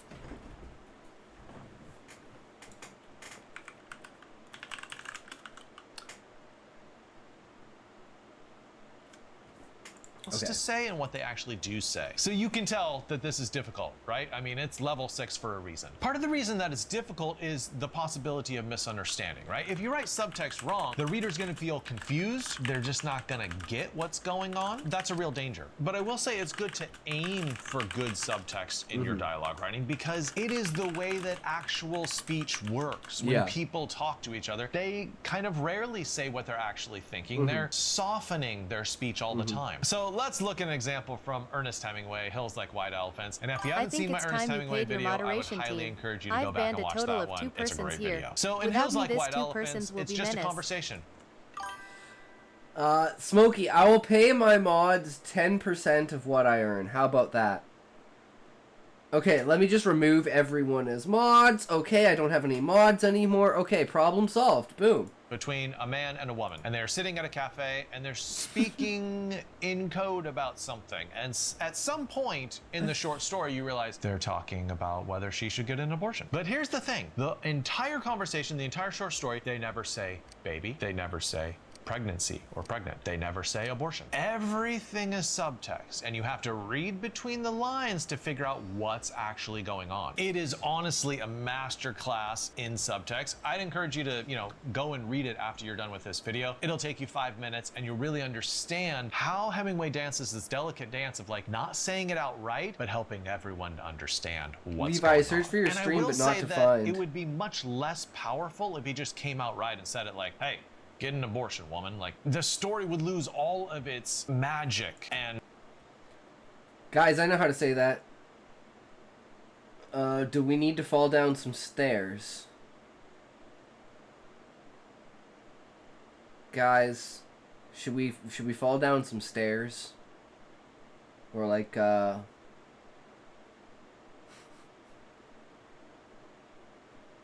Got a coat hanger? I didn't lock my keys in my car. Oh. Yes, record it. Viral video. You're a viral video, Smokey, as in you're a fucking virus. I mean, what?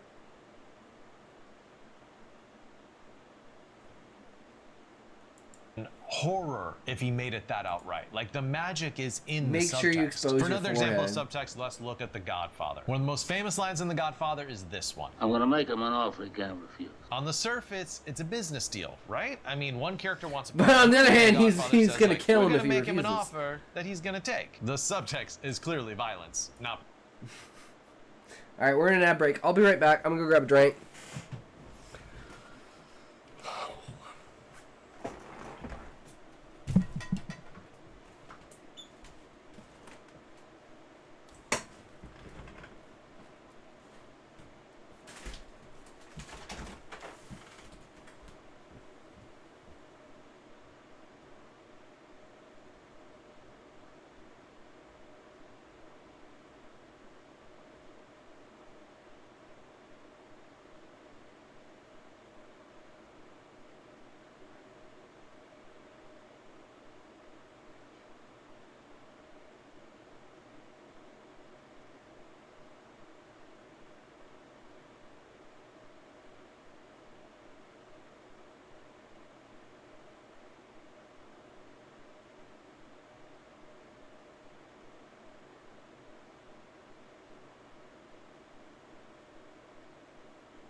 Sniff seat. Oh my god, Smokey. Take us with you.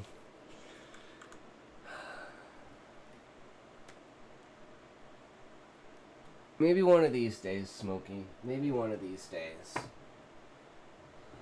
That'll be possible. You read this a bit late?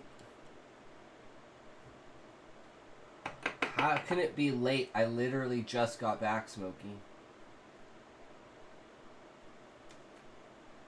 Not as late as your ball!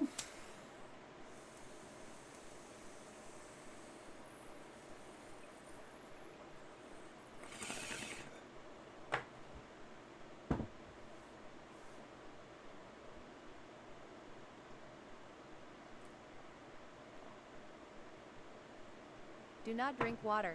Do not leave your seat. Do not move your feet. Do not stretch.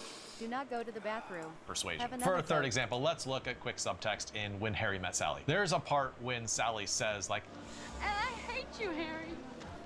I really hate you. but if you watch the whole scene, you realize, no, this is her communicating that she really loves him. So the beautiful thing about subtext is it can even make your dialogue mean the exact opposite of what is plainly there on the page. I think the danger here is that if So she next says, time like, before oh, my I mother love you, is in like your it comes head, off think as being a little bit too cheesy. YOKETIME So is the coming. author is guarding against that by having her say the opposite of what she really intends. So here's a little exercise. Go through your story and look at any point where a character is saying directly what they mean. Now, some of the time you want to keep it, right? In certain pivotal scenes, like you want them to be direct. But for other scenes, try Like, I came up with this line, guys. I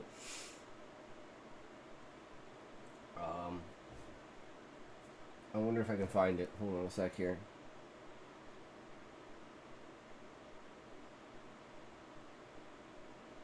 I swore I saved it, but I might not have.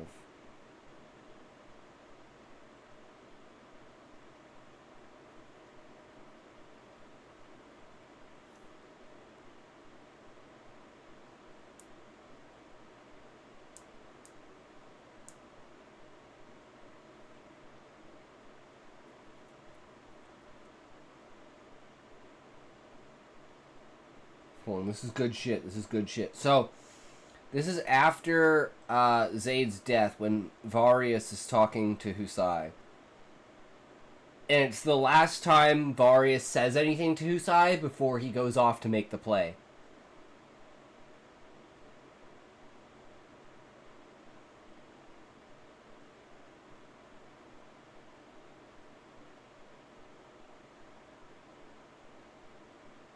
And this is Varius speaking. He's dead, Husai, but his legacy isn't. Come witness the rebirth of stoicism and valor through his final deed. And that's the subtext of that, which is, I thought this line was great because it has subtext in it. What's the subtext? If you know anything about Varius, here I'll type it out so you can read it. And so I have a copy of it.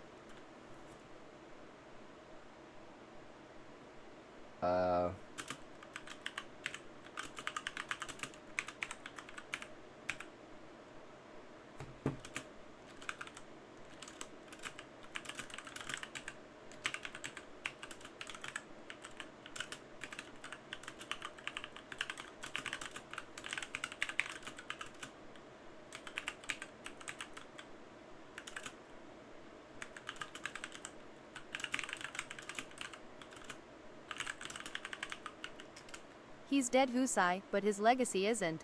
Come witness the rebirth of stoicism and valor through his final deed. Oh, I spelt it wrong. Stoicism.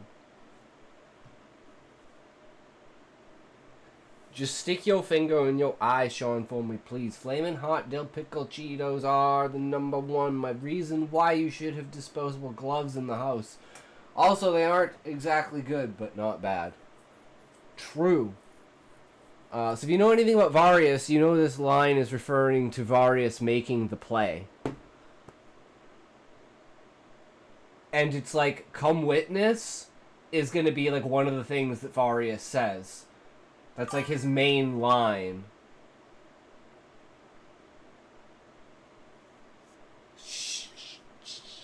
I don't know. I don't know how to spell Beezus. You tell me, brother. But what do you think of the line itself, though? Having them talk around it, or try having them hint at it, but not directly say it, and see if the other character can understand what they mean. And if you want more instruction on how to write dialogue, check out my course, The Ultimate Guide to Writing Dialogue. They The link are is in the saying description. gay! True, Smokey. Well, there we go, guys. We got levels of dialogue. Your illiterate author shtick could take you pretty far. I think of it in the way, Levi, that I'm not conditioned to any standard.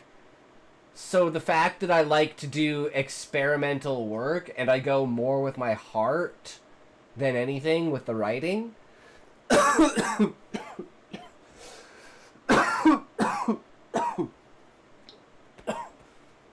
is probably one of my greatest strengths, I'd say.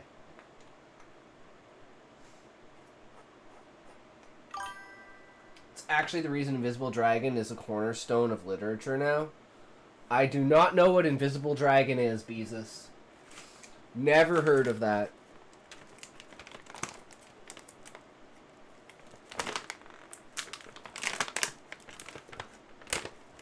I cannot believe this.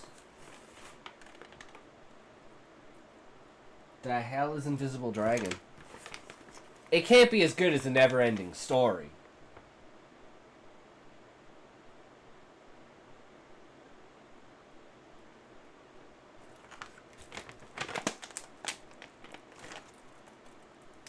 That was the Never-Ending Story. Is the original Alan Wake.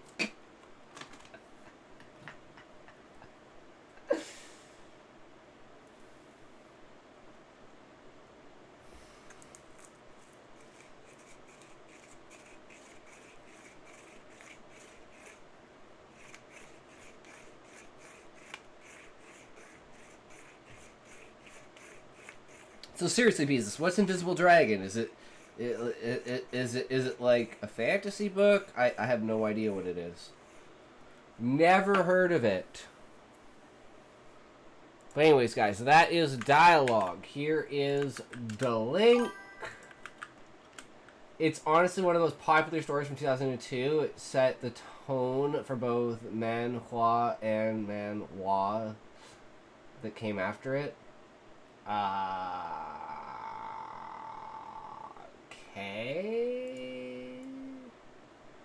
Read the first line from this and you'll know what I'm saying.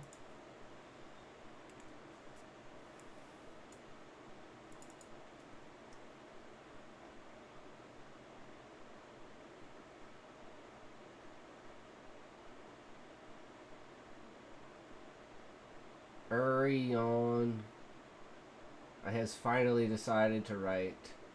Please read a lot. Stories about the strongest dragon, the invisible dragon, moving to the other world. If you're curious, just read. Qua, the strongest among dragons, the invisible dragon roared. Since the invisible dragon was super duper strong, it was the strongest dragon, and it won against gods and demons, it won against everyone. There was only one invisible dragon in the world anyway. It roared, "Arg, shoot, let's run."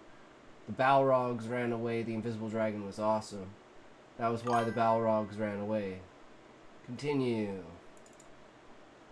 You don't need to read that much. I mean, it's definitely... It has a magical spark to it. I definitely feel that. Like... This is literally a story. Okay, I will try to imitate this as best I can.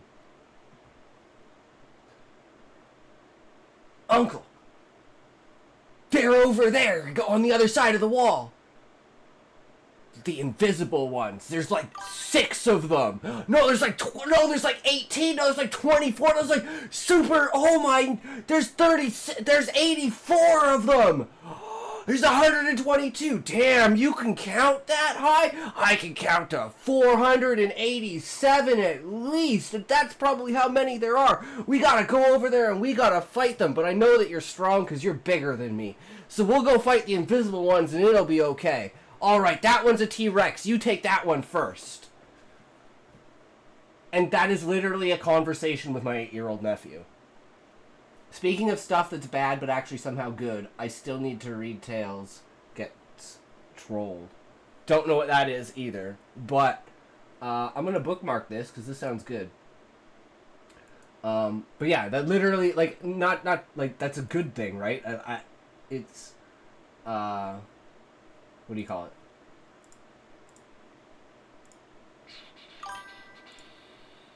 Fuck you! True! Oh, Met, 55. How is it going, brother? How are you, good sir? How is your day going? Are you a writer? Are you a reader? Are you a purveyor of ideas? Fuck you! True, bro. True! You know what's going on, brother. Yeah! Let's get it. That's what it's all about. Oops. I don't want that. I want this. Boom. Okay. So, does anyone have anything they want me to read? I mean, can't say that one, guys. But, you know, tis what tis, right? So I'm guessing Sinister and Callie, you guys aren't here. And I don't know if you have anything new, Beezus. I don't know if Joku is here either. Or Book, because I know I'm here. Okay, well there you go, Callie. Wonderful. Because I'm like, without Callie here, I can't read the book. I can't read the book. But yeah. That's what it's all about. I should, oh, I deleted it. I need to go back and find it so I can write it down. Hold on. It's super important. Oh, that guy's Optimus Prime. Nice. Where is it? Oh, it's down here. It's before that, though. Okay, there we go.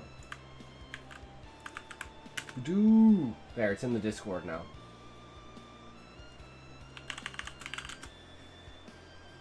Okay, so where is Public Stories? Because Book also wanted us to read this fanfic, but I don't know if she's here because she said she was tired, so she might have passed out.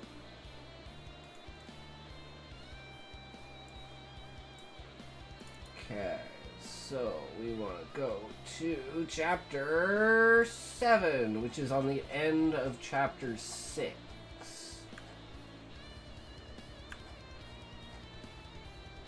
And somehow I passed it.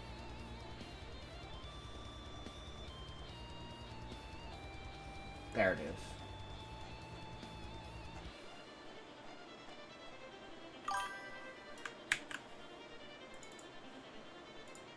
Chapter 7 is at the end of chapter 6.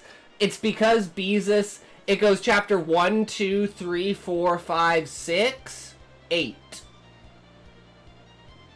In the Google Docs. So there's no tab for 7. 6 and 7 are on the same tab. That's what I meant by it. Because it's in Google Docs.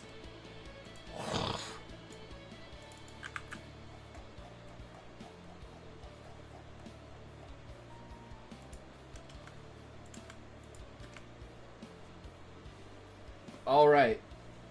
Alright, you guys ready for Callie's story? This shit's gonna go hard.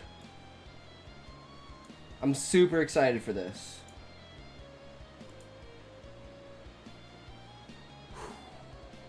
And Beezus sometimes after chapter 6 might be chapter 22. Maybe that's what I'll do in my book, is I'll just label all the chapters random fucking chapter numbers. And no one will have any idea what the fuck is going on. Chapter 1, Chapter 9, Chapter 12, Chapter 3, Chapter 11, Chapter 9, Chapter 21, Chapter 487. Ha ha ha. Chapter numbers don't mean shit. Should make like a story, literally a satire of like the amount of chapters, and like have the story if you went chapter 1 through whatever, it would be like the order that would make sense for the story to unravel, but the way that the chapters are ordered give it a very linear structure, so you could like reconstruct the story and read it in like different ways depending upon which chapters you read in what order. That would be fucking epic. Anyways, here we go. A lily bloomed, swallowing the light of an eclipse unlike Sombra in the way of our star, because this light belonged to a boy, and his vertigo summoned through his crashing was also. Not sure about that, Callie.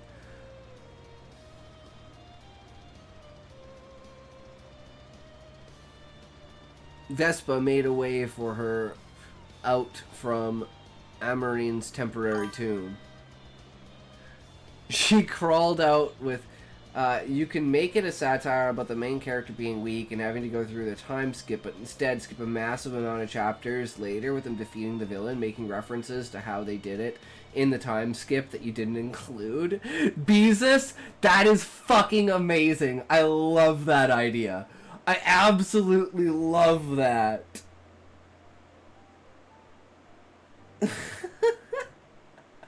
Chapter 66,888. He finally achieved Ultra Instinct. With the ultimate God Slam, he conquered the great hand that was coming for the Earth, striking the moon like a bat, smashing the ball into space, colliding with this machine and wrecking it from the skies. Stomped upon the earth and waves crashed and land split. There was nothing to hold back such power. And then it's push-ups. 7,854, 7,855, 7,859, 7,860, you know, like the crazy like Rocky montage randomly. Oh man, squaring up against Saitama. That would be a great story, Beezus. I could definitely go with that. I could do some really funny shit with that. The glass was Vespa made her way. Oh yeah, she crawled out with her many legs. The glass was a sharp cold that made her flesh ever more fragile. The breeze carried glitter meant to cut those without a strong enough shell. What name would you like, little flower? New to this world? The mantid fly had no concept of language. A mirror to her left, her petals let something in her know why the wasp called her flower. Well, the child didn't know what a flower was. She echoed the words that bounced from wall to wall of her exoskeleton. Orchid, she said, a yawn. Ah, orchid. Ah, there it is. Then your name's Akida. Akida is the orchid flower bug with pink fading into the white of her abdomen. A light went from her from eye to compound eye of her head. The petals of her abdomen unfurled. Ah, beautiful. Akita blossoms. There's a good static name, but you need another. These things come in threes. More phrases escaped her mandibles as the light went brighter. See, that would be a way of using indirect. So this would be direct. This would be indirect. Yeah, categorizing things. Peaks. 18 years more. Akita blossoms, peaks, and Vespa trained in a pillar gilded with an end-of-day colored sky. marigolds. She preferred the sunset of a room dark with bright flowers surrounding her to the star semi-obscured by a storm. It's that she always had a light in her, a light that ricocheted in her and grew with each crash, with each year she lived. Ricochet. There's a name for you, Akita said. Vespa sent the harsh sound of wings through the air. Akita pierced each Vespa's legs and let him fall, paralyzed. She went towards a flower with a relaxed gait and ate it. Why must you show off? You weren't even focused on me. This Lily thinks she can master her powers in a day, said Vespa, buzzing his frustrations. I was focused. You always tell me to put in 100%. With a brain like mine, I can put that much effort in more than one task. Well, if you put 200% into fighting, I'm sure you'd be unstoppable. For now, you should tend to the wound I made in your left scythe. Green blood dripped from her arm. Akita had a vibrating hum escape her mandibles. You wasps are annoying with your enhanced insight. Akita made bandages of the marigold's green stem. It's good for you that only a few variants know you're so easily overwhelmed by sound. I would prefer you heal people than to fight a wasp. They catch on quickly. The smell of roasted bird overpowered the marigold. Someone called her. You should tend to whoever falls into the pits next, or care for anyone attacked by rogues. You can handle it on your own this time. Bring your bag. Akita, excited, exited the training room through a cramped entryway, just small enough for her to crawl through, hidden by a bush where the marigold grew wild. While left and right, the screams of women and children mingled with the sound of tearing of bodies slicing. Akita followed the smell of birds. A mosquito ran into her. Another wasp, and I, another pest. You want me dead? Take my wings. I'd rather fall into a pit than be envenomed. Akita reached her limbs out to him. I'm not what you think I am. There's no need to worry. The mosquito hummed the sad whine of vermin dying in the cold, reaching out its hand to discover 1,000 spears through its body.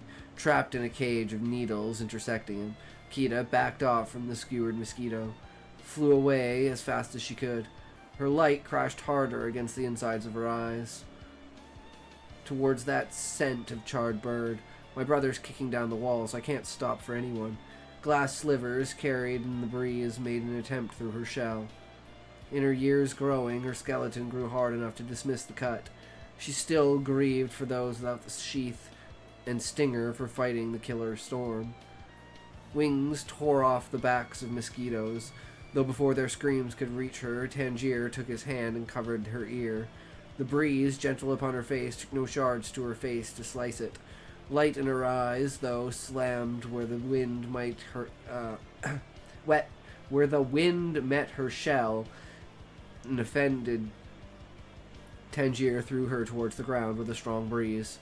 Twirling through this thick veil of a cold flurry, the eclipse in Akita went furious. He threw himself throughout this living carapace to stabilize her. Vertigo came surging in both, like water through a spiraling maze. Her brother facing dead ends with each dizzying turn. Akita, her pink-white scythes upon her head, fell silent in her sweeping world. She hit the ground, a pink bulb lit by her ricochet, and sat cross-legged. She held on to her off-white head, unable to fly. Surrounded by pitfalls, a voice in her seed-like eyes spoke to her, blossoms in the light. Behind the face of the sky, the storm takes the sun. He was right. The weather made life hard for everyone. We didn't need those mutations further dividing us. So why not just think of each other as more friendly faces under the same sky? I know, brother, but I can only do so much for us. I'm not a monarch. Wherever she is, I'll help her any way I can. Akita lay herself down on the glittering dust to sleep. Often, she need lay down or take medicine to relieve her vertigo.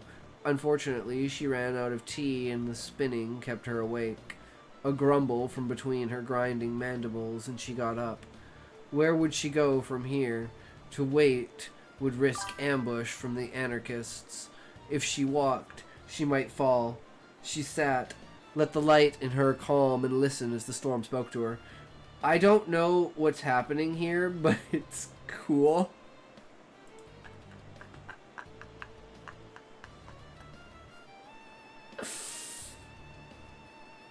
Alright, Callie. Isn't she fighting the storm? Isn't she fighting the wind?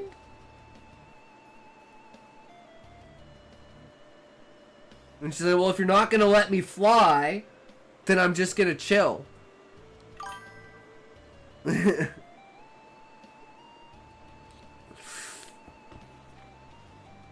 Where would she go from here? To wait would risk ambush from the anarchists. She walked, she might fall. She sat, let the light in her calm, and listened as the storm spoke to her.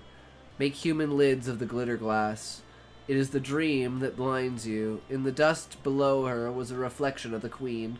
For this reflection to exist, Alexandra would need to be behind Akita. Impossible for her to be, as her throne was miles away.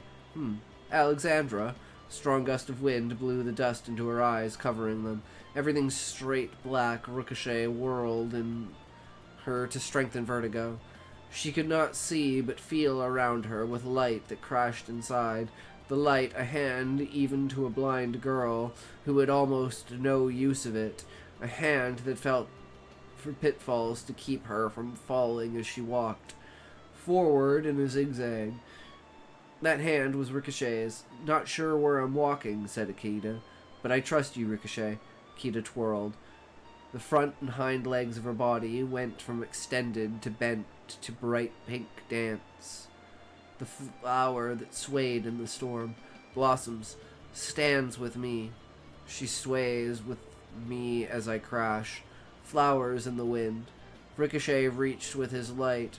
Down each pitfall, Blossoms has me dance. Act as the light of her eyes. I keep her alive. The orchid mantid-fly nearly fell in a pit. Glitter dust had collapsed into the hole in the surface to reveal flowers of almost every variety. Marigold, holly, camellia, and magnolia. The glitter in her eyes, blown away by the wind, let Akita see again. Mortar and pestle from her bag. She ground up the magnolia and left the rest in their pit. She swallowed the powder. That isn't for you, said little Theodore. A taller man with a suit stood behind him, held their arms ahead, palms up. Akita peered into... shit, ad break. Fuck ads. We wound up grinding this, right? We just never took Smokey's, tote.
Alright, let's lock in.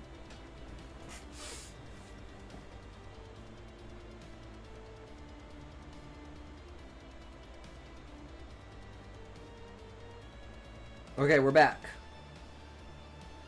Kita peered into the darkness, and a grin appeared on their faces. These spacesuits are built to hide identities. The tiniest details of a person's appearance will be hidden from view. But there were smiles in the darkness, growing and cartoon-like. You should have washed those, flower, said Vespa. A beam of electricity shot at the two. Vespa carried Akita towards Alexandra, calling her name to have the smell of bird guide them. Little Theodore called out too. Ardnax. Leave them be. The girl's being drugged and the wasp is too fast.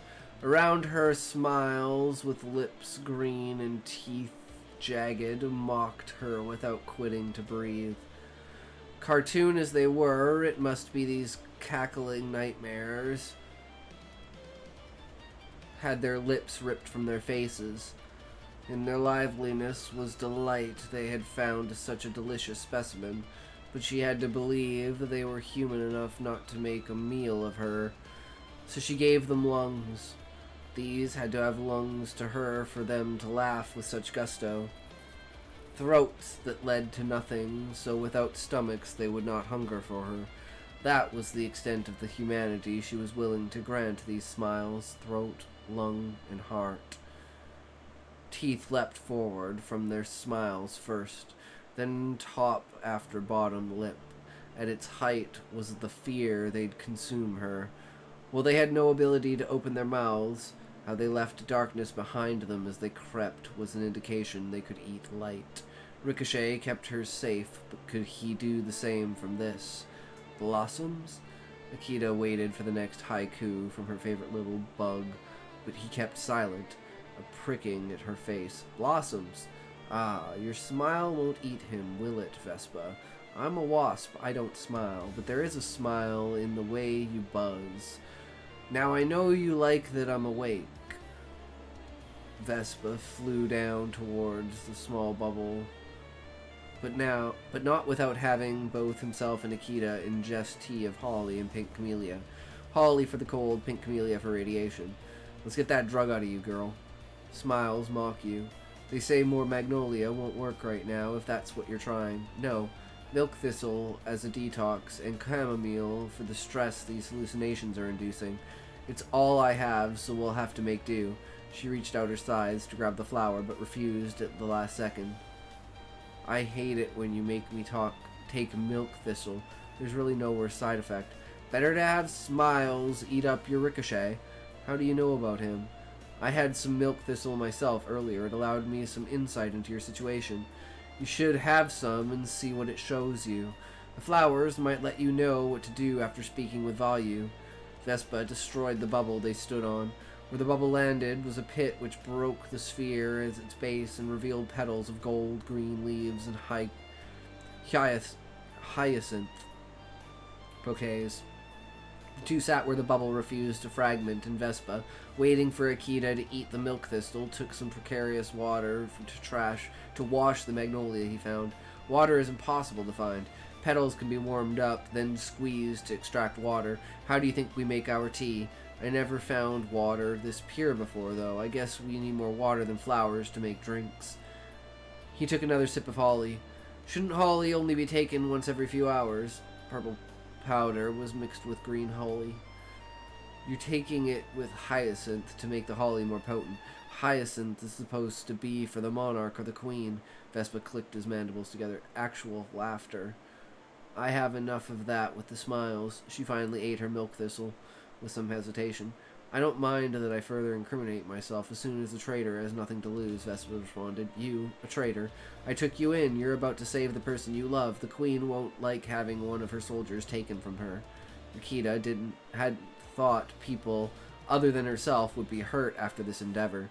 Soldiers will be lost, ties severed. Vespa was as weaved into this as her mother. Would she be hurting Amarine as well?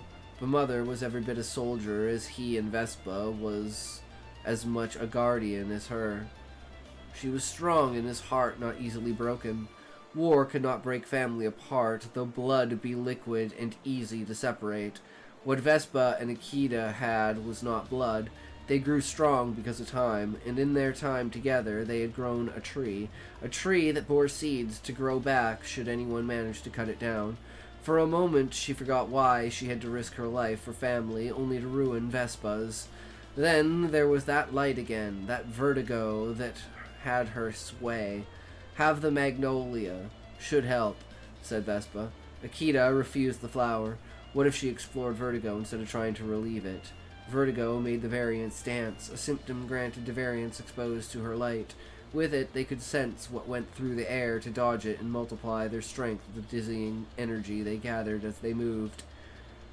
There was a caveat. It made balancing yourself incredibly difficult.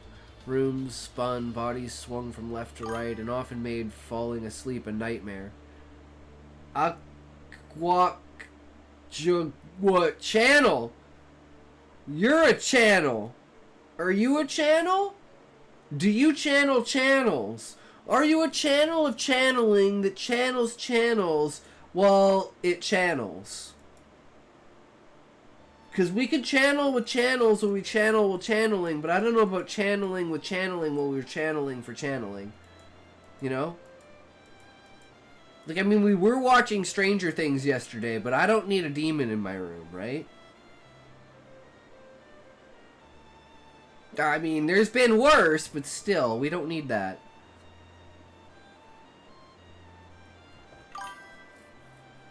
Are you high? Of course I'm high. How high? How are you? How high are you? Oh, I love the English language, Callie. It's a good time. It's a good time. We might as well have taken this what did you call it? Milk thistle? What is it? Like acid? Like LSD, not like harmful acid. Like LSD. Maybe someone wanted you to, wait, where are we? Okay. It was a mystery why such a symptom had been chosen, so she asked Vespa. Well, maybe someone wanted you to belong to them. See, this is again using, this is using indirect. So she asked Vespa. What mystery? Why was such a symptom?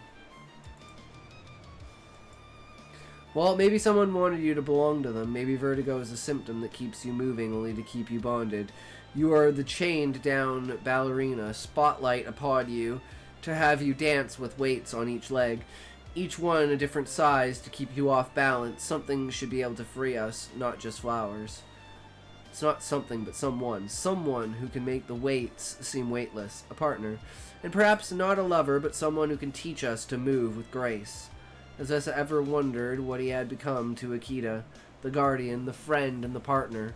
Sure, the two had never danced, but the two fought, traded blows, taught each other how to bleed. Akita learned never to flinch at the bite of cold or the teeth that still laughed at her with glint and glow into her eyes.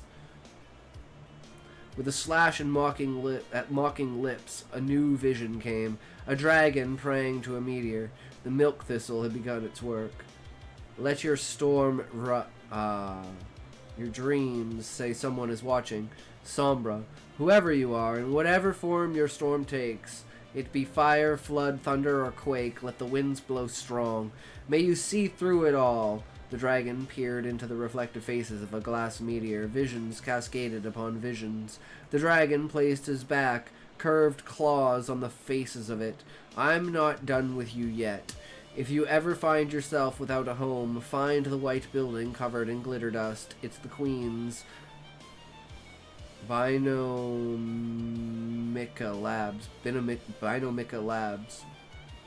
Akita, thrown out of her visions, nearly collapsed into the pit of flowers in front of her. Vespa caught her in his forelegs. I don't want to lose you, Vespa. Forelegs raised. Vespa hesitated.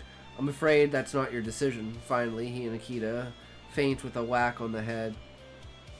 On the neck. Family deserves a chance, said Vespa. Akita woke up on the giant throne of the grotesque wasp queen. Vespa had brought her here. While the mantid fly imagined herself here countless times, she didn't think of what she would say. For a moment, there was the wasp and the mantid fly, silent and still. What Akita assumed was a monarch butterfly appeared from behind the queen. He wasn't as she thought, as the butterfly's orange did not pool along his scales, rather than a river aflow across the wings like a true monarch. His black fell down its edges, then his black spot splattered across his wings. Alexandra's advisor was a butterfly some might mistake for a monarch if they weren't so experienced. Flying over to him, she sharpened her scythes, placed them on his head in an attempt to release the larva planted there. But when she rubbed his forehead, his temples lit so bright it blinded her. Ricochet?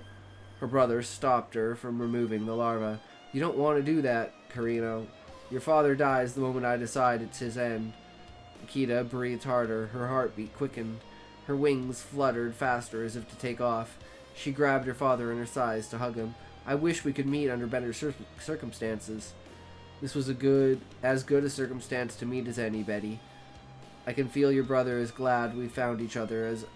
Is Amarine okay? Oh, I wasn't taking care of her, Alexandra buzzed. And how did a fragile orchid mantis-fly survive this frozen expanse? Asked Alexandra. I've helped her, said Vespa. Ah. Pobrecito? You're about to know what it's like to lose a loved one. Queen raised her enormous arms, signaled a cutting by the throat, and pointed at Vespa. A dozen wasp soldiers dashed towards him with their spears. Vespa stood calm. In the flap of his wings was the flight of a wasp that knew how to move. 5 spears would have skewered him then, but he moved left to dodge 3, then ducked from the other 2. No, it was established that only 5 children had been accepted by Tangier. You can't have vertigo, exclaimed Alexandra. Calm down, Queen. I can't run forever, and you have too many soldiers. I'm as good as dead, but I die on my terms. Vespa grabbed Akita's scythes and had her use her corpse point. The girl, shocked, tilted her head down slowly towards the wasp. Akita, remember what I taught you about numbing? Here and here. Good. When Vespa could no longer feel, not even the ache of his grief burning inside him, he took a spear and ended himself. His own spear went through his chest. Akita couldn't breathe. She couldn't save her father, her brother, or her partner, but she was still useful. Girl, you have the corpse point. That makes you worth keeping alive. Give me your scythes. Alexandra took a ribbon of cooked bird flesh from the wall behind her and handed it to Akita. From Regali. Use it to gain the trust of a bird called Hawkins. Akita took the flesh and wrapped it around her scythes. Now, Carino, I need you to do something for me. Find the monarch and convince her to end Tangier. How would she do that? She asked. Tangier can be dispirited, convinced that no one loves him except for his power, or even cancelled out through a stronger storm. If you can find Sombra and have her tell you how this can be done, then perform the deed. I'll let go of Vayu and your brother. With Vespa dead, there was no one for her other than family, and she would give them a chance. Fuck, Callie! Why? I love it, though. I fucking love it. Why didn't Vespa just run away with her? Is it intentional that all the existing dialogue attributes are post-fixed at the end? Asked, he said, she said. Oiram Mui. Yes, because this is a flashback. The previous chapter is in the future. So, this is explaining the backstory of Akita and what her actual true intentions are. So now we know she's actually a spy.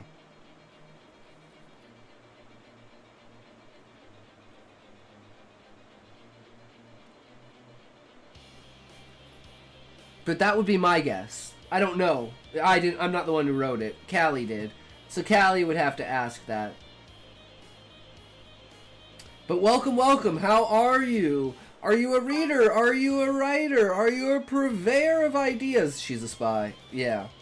Do you enjoy spreading creativity and using imagination to create worlds? I'm a writer, that's why I noticed no meso dialogue attributes. True!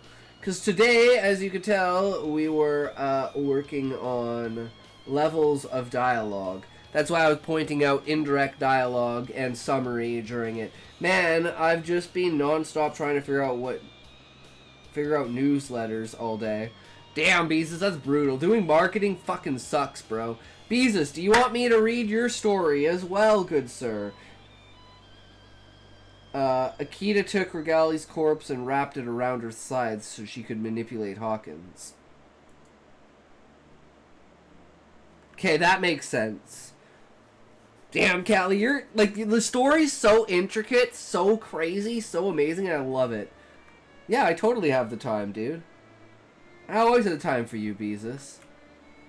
Yeah, if you want to join the Discord there, Ram, you can go to the public stories if you want me to read any of your writing, and you can go to the Writers Unleashed if you want to promote anything other than the odd sentence or two. The post is competent. That would be exactly why this is the book that we're reading. It's Callie's book. I bought a copy of it. So it's competent enough to be printed. So far, thoroughly enjoying it.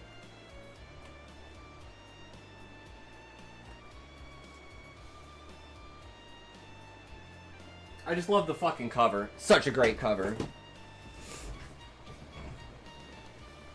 Yeah, and then if you want to post anything in here, like anything you've posted, you know, is your Substack, your Kindle. So this is like full promotion. If you want to promote anything, feel free. We are trying to foster a community of writers and thinkers in order to create a, you know, basically a think tank in order to enhance all of our writing all around, you know? Because you can always get better. But anyways, so we gotta go to Beezus' story, and we'll read... I don't remember Beezus. Did we only read Act 1? We haven't read Act 2 yet, right?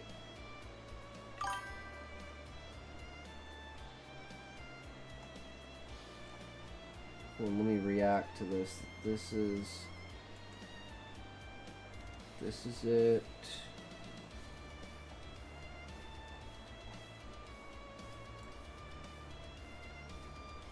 This one only has Act 1 in it. Do you have another one, Beezus? With the rest of them? Or did I miss it? Hold on, let me see. Did I miss it? No, that's book, right? Yeah.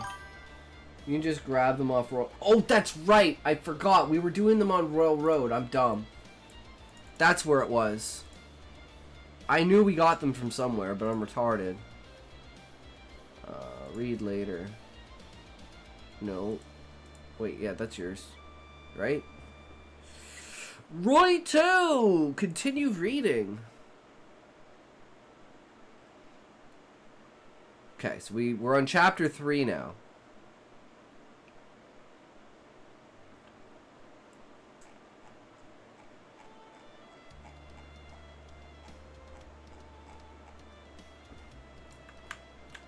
All right.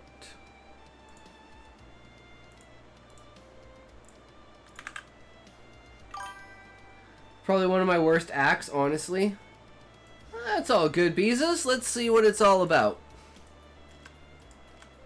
I mean, your story has so much shit in it that I love that I'm like, it can't be bad. I already love the idea.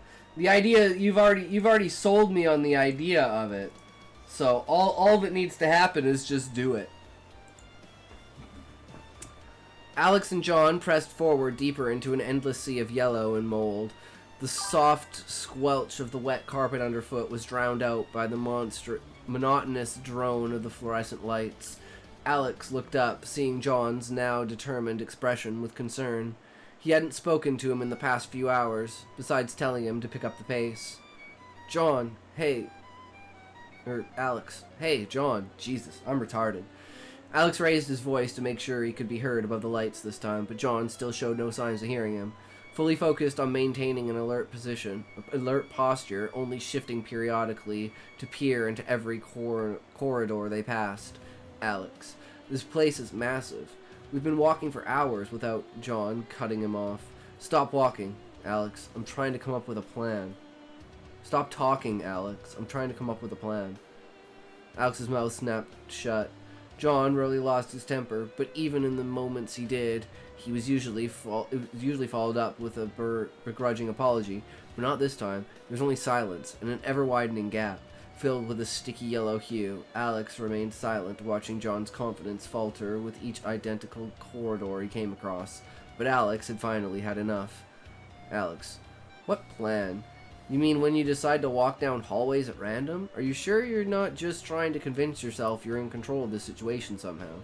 John, over his shoulder. I'm not trying to do anything, Alex. I'm just not about to wait around for a rescue team that might never come. Alex. So you think making it even harder to get found is a better idea? John, yelling. Yes! John stops, still facing away from Alex. John, even if that means being an idiot who just got himself killed. Alex also stops, stunned by John's words. John, it's better than dying like a coward because I was too afraid to fail in the first place. John turns at last, sunken eyes making him look more like a lifeless doll. Alex, I mean, where would we be more likely to find an exit than where we fell into this place? Slam! John slams his fist into the wall. John, I looked for hours and found nothing. Maybe something dragged us to that spot in the first place, or maybe it's just this place. John leans his forehead against the wall. John, we both saw that chair, Alex, this place. The distorted breathing of a large creature can faintly be heard in the distance, but it was growing closer by the second.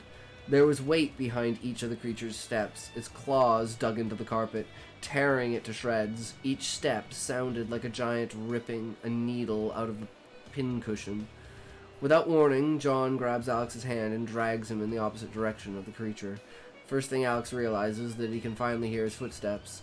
The second is that the creature hears them too. Monster. The creature roars, reacting to their footsteps with a guttural snarl. Sound of the chase beginning once more. Alex looks over his shoulder to see the creature's shadow growing larger with each turn. Alex. John? Creature lets out a deafening roar at the sound of his voice. They turn down every new patch they run into in a desperate attempt to lose it. Alex. It's still catching us! When they reach the crossroads, Alex tears free from his grip and bolts down the opposite corridor. John. Alex! Alex, between breaths. We need to split up! Alex hears John's footsteps approach rapidly as he's easily overtaken. John panting. That's not an option! The heavy thud of the creature's steps grows closer with every passing moment, making Alex come to terms with the inevitable. Alex pulls John into a dimly lit section of the hallway. The moment they stop running, the creature follows suit, switching its approach to taking one deliberate step at a time, and then they see the creature stumbling into the hallway. It's a hulking feral creature with a body that's been twisted by some unnatural force. Its limbs were long, bent in ways that shouldn't be possible. Brown hair sprouted in patches on its body, matted with a dark, sticky liquid. In the center of its head, where a face should have been, sat a swirling void of darkness that sucked in the yellow light of the hallway. Each rigid step the creature took seemed to be against its will. It moved like a puppet fighting a losing battle to escape its strings. Creature tick, tick, tick. Clicking sound rattled from the inside of the hollow void. It stopped in place, tilting its head to the side like a confused dog. It sat, waiting patiently for something a few feet away from them. It waited for minutes, hours, showing no signs of acknowledging their existence. But it never moved, and the question remained, how long would it wait? They already were lost, and had no time to spare on waiting for the creature to grow bored of the hunt. Without thinking, Alex stood up. Seeing this, John opens his mouth, and Alex silences him with a finger to the lips. Alex scans the area, looking for an escape. The next hallway is more than 20 feet away from them, and they won't make that distance before it's on them. Alex then looks across the floor. The carpet is covered in trash, but all of it is out of reach. All of it except for a pile of shattered glass. Alex reaches down, picking up a jagged piece of glass. He palms the glass, gripping it tightly enough to cut a shallow gash in his hand. He looks at John first, motioning for him to stand on his feet, then back to the now still monster. A stream of blood trickles down his forearm, but he doesn't flinch. Instead, he winds his arm up and hurls it down the corridor in one desperate motion. creature's head jerks upwards at the sound of glass shattering, lets out another roar before chasing it down the hallway with inhuman speed. Alex, run! They both immediately run in the opposite direction and leaving the sound of the monster in the distance. Monster. Far down the corridor behind them is another roar, echoing off the walls and filling the hall with the sounds of primal rage. Footsteps thundered in their direction, the walls shaking from the force behind every powerful step. Within seconds, they'll be here in the same spot as before. Alex searches the halls, desperate for one last chance. Just ahead, he spots a metallic glint on the floor. As they draw closer, he sees what appears to be an air vent, warped and knocked loose from a heavy blow. Alex yanks John to the floor with him and begins trying to tear it loose, but he can barely manage to budge it. Alex, John, help me get this thing off. John shoves Alex out of his way and grabs the vent with both hands, yanking with all his strength. The monster turns the corner and barrels toward them. Loose dust falls from the ceiling tiles as the creature's steps shake the hallway. The lights begin to flicker on and off, as if the hallway itself was mourning their fate. Thick veins protrude from John's forearms as he gives a last desperate pull on the metal. It groans under his force, before finally snapping, giving way. The moment he rips it loose, Alex takes his place, holding a worn-out quarter. He shoves his hands into the vent next, leaning into it as far as it takes until he reaches the bottom. Then he lines up the coin, cocks his finger, and flicks. A loud sound rattles through the metal tubing as the coin makes it down the hallway. The creature screeches to a halt and spins back toward it. It lets out another ear-splitting roar, and then charges in the opposite direction of them, sending tufts of carpet flying. Alex pulls John behind him and drags him away from the creature as it tears the ground with long black claws. They continue running long after the sounds of the monster had faded. Alex panting. Can't!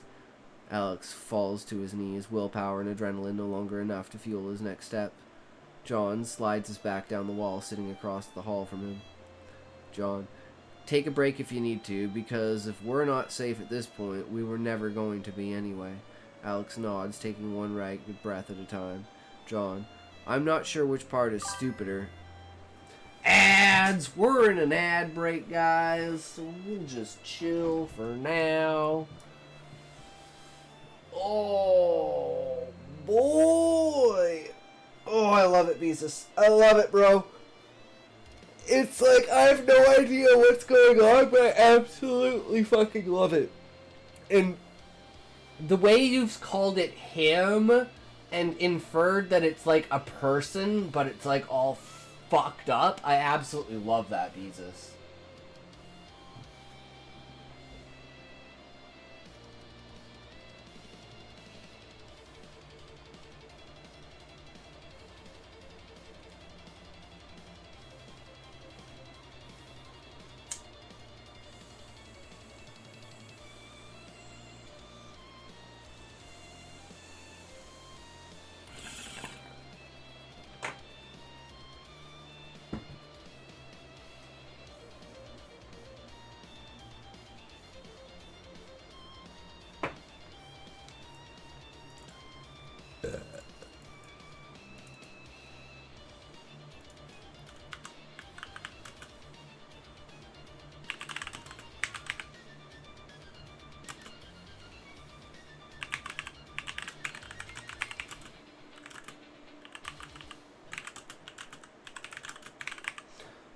Totally forgot about that.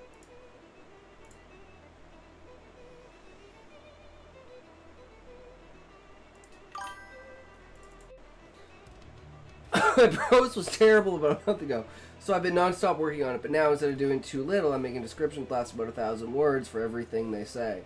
They see. Just remember, Beezus, is it important? that's what matters. Is it important? But I don't know if you heard me, but I was going to say, I said, I like the way that you've been describing this thing, because you've been describing it different ways. Like it's like a person, but it's a creature. It's him, it's he, but it's it. because it's so warped and fucked up, right? And I love that. That gives, like, extra depth to its description. Because you're like, it's a creature, but it's, like, human-ish.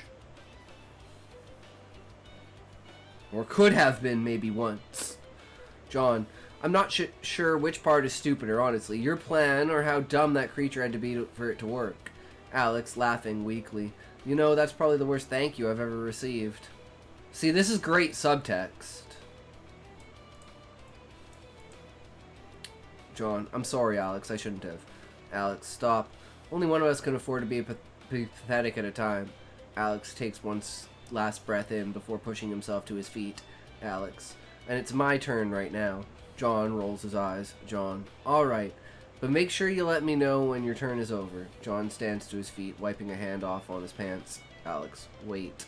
Alex cups his hand to his ear, straining to listen for faint noise from somewhere in the maze ahead. John, what do you hear? A soft whisper. Coming from the leftmost corridor, there's a cadence to it and a sense of vulnerability. As they both walk closer, the sound becomes more apparent. The humming of a child. John, no. Why is there a child here? Alex. Or something that sounds like one at least, but I've seen enough horror movies to know not to trust the sounds of a child singing. John, it's a stupid idea, isn't it? Alex, it is. Whatever's making that sound isn't afraid of being loud. We need... Without another word, John runs toward the humming, not giving Alex another chance to argue.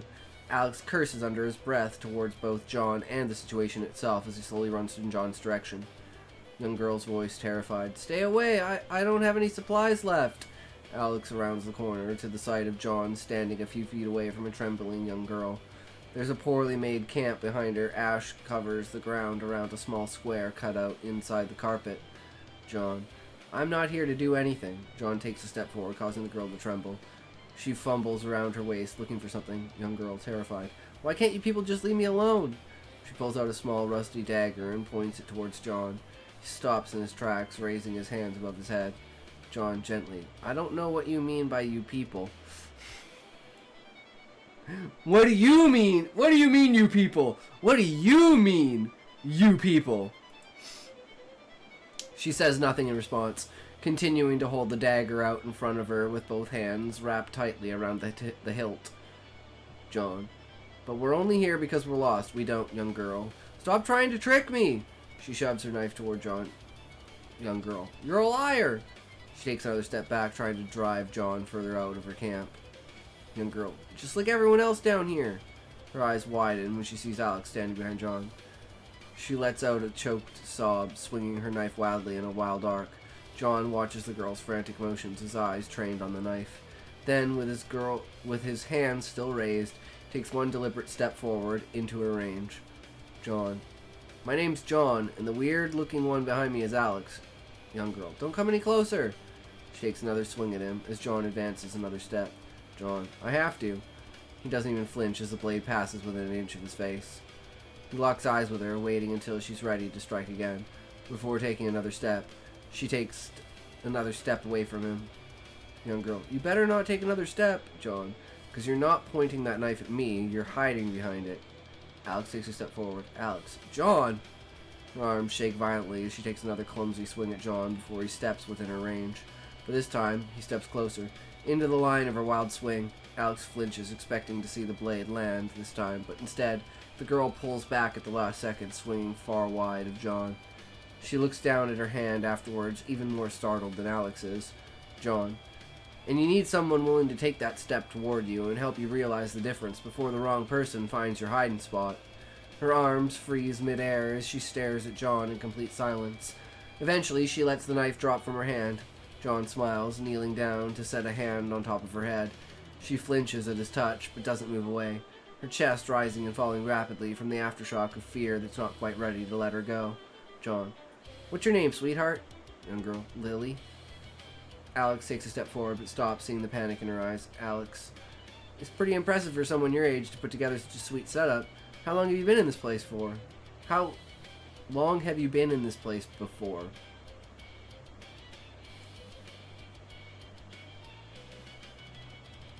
Not quite sure about that one, Beezus.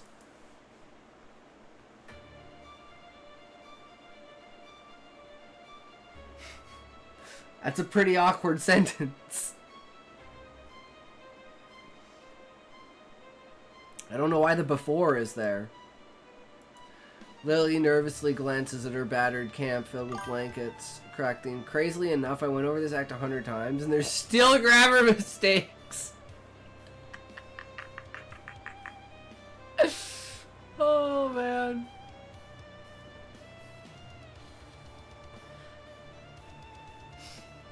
So is he saying, like, before her camp? Like, how long was she here before she set up camp? Is that what he's trying to say?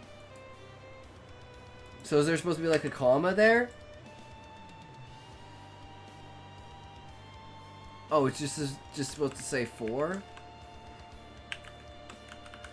I think it'd be interesting if you said, in this place, and then question before. And then have Alex point at the camp. But that's just me. Lily nervously glanced at the battered camp filled with blankets, a cracked thermos, and a small brown bag. Lily, I don't know anymore. It's been too long to remember now. John runs a hand through her hair, gently. John, and do you know where the exit is? Lily takes a step back from him, shaking her head. Lily, there is no exit. This place is just an endless maze filled with monsters and people. Lily's voice falters as she hugs herself, looking even smaller than before. Her gaze drops to the filthy carpet. Lily, people that are worse than monsters. John looks away from Lily as she continues her story, hiding the expression his face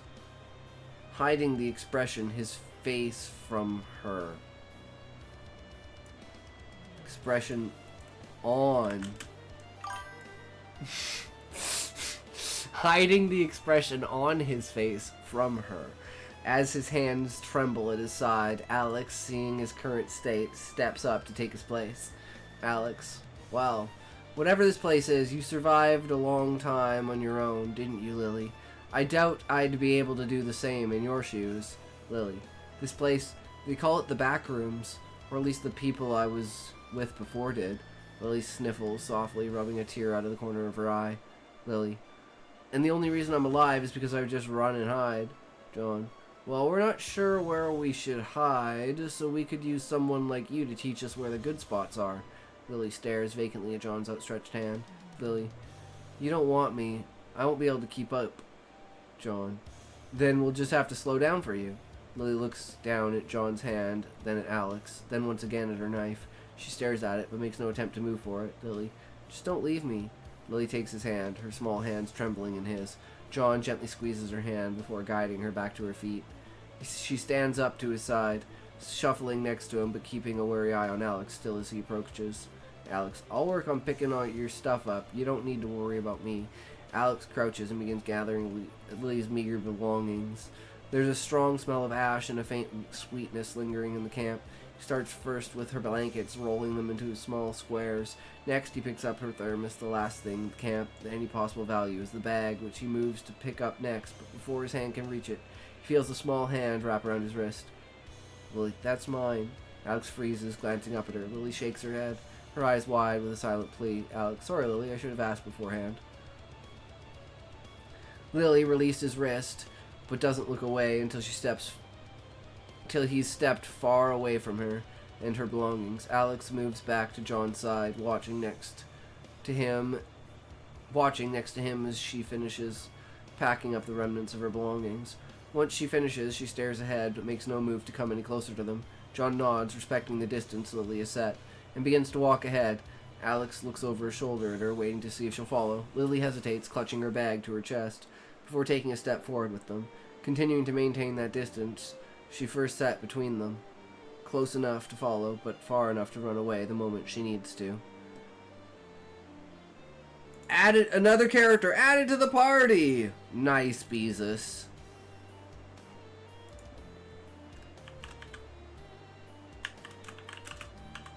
Okay, John just walks in knowing she gonna do no Finn is great. Yeah.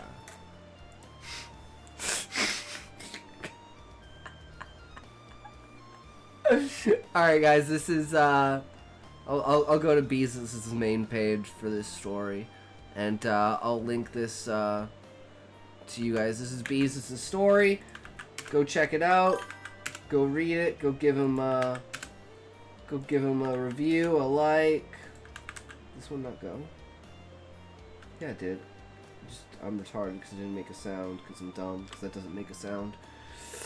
All right. So if Bookbuyer's not here, guys, then we're probably going to call it because I know she wanted me to read this fanfic, but I don't think she's here. And unless Sinister is here. Sinister, are you here, good sir? If not, then we're probably just going to call it because it has been... Oh, you're calling it that early? Yeah, sorry, Beezus. It's an early day today. I got to work early again. Super fucking annoying. But it's Friday tomorrow. So we'll definitely have a longer stream tomorrow. That's for sure. But yeah. I mean, it is what it is. Schedule's been all over the place. Yes, but it's my Friday, Beezus, meaning I get Tuesday, Wednesday, Thursday off.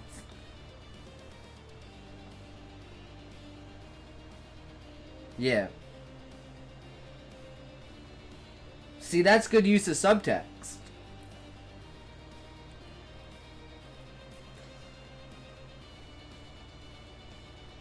Alright then, guys. Thanks for hanging around. Thanks for coming out. Thanks for watching, guys. You guys are fucking awesome. I fucking love you guys. Thanks for sharing your stories. They are fucking amazing. Thanks for tuning in. And remember, as always, if you can't say fuck you to your friends, who can you say fuck you to? Fuck you. Alright, boys, who we raiding today? Do we have enough viewers on Kick to raid? We do! Okay, we're doing that before people bail out, and we can't host anyone. We're gonna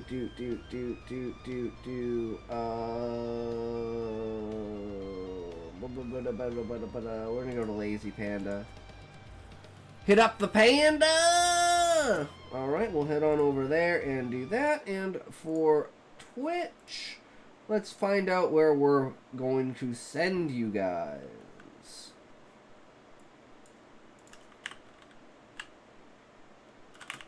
Just gotta do my introduction here. Gotta do my views.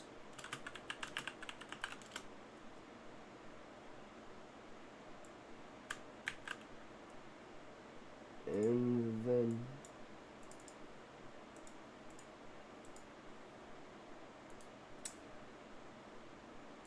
Alright, where are we going? Who we at? What's going on, guys? Let's find out. Damn, apparently there's no one.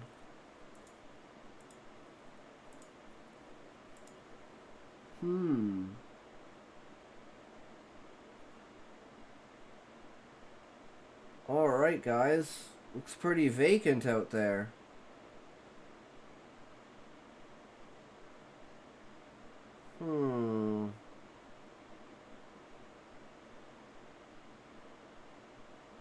Oh, there we go. We got one.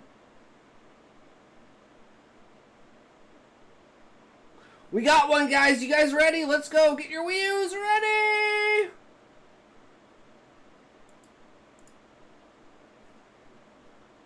Let's go.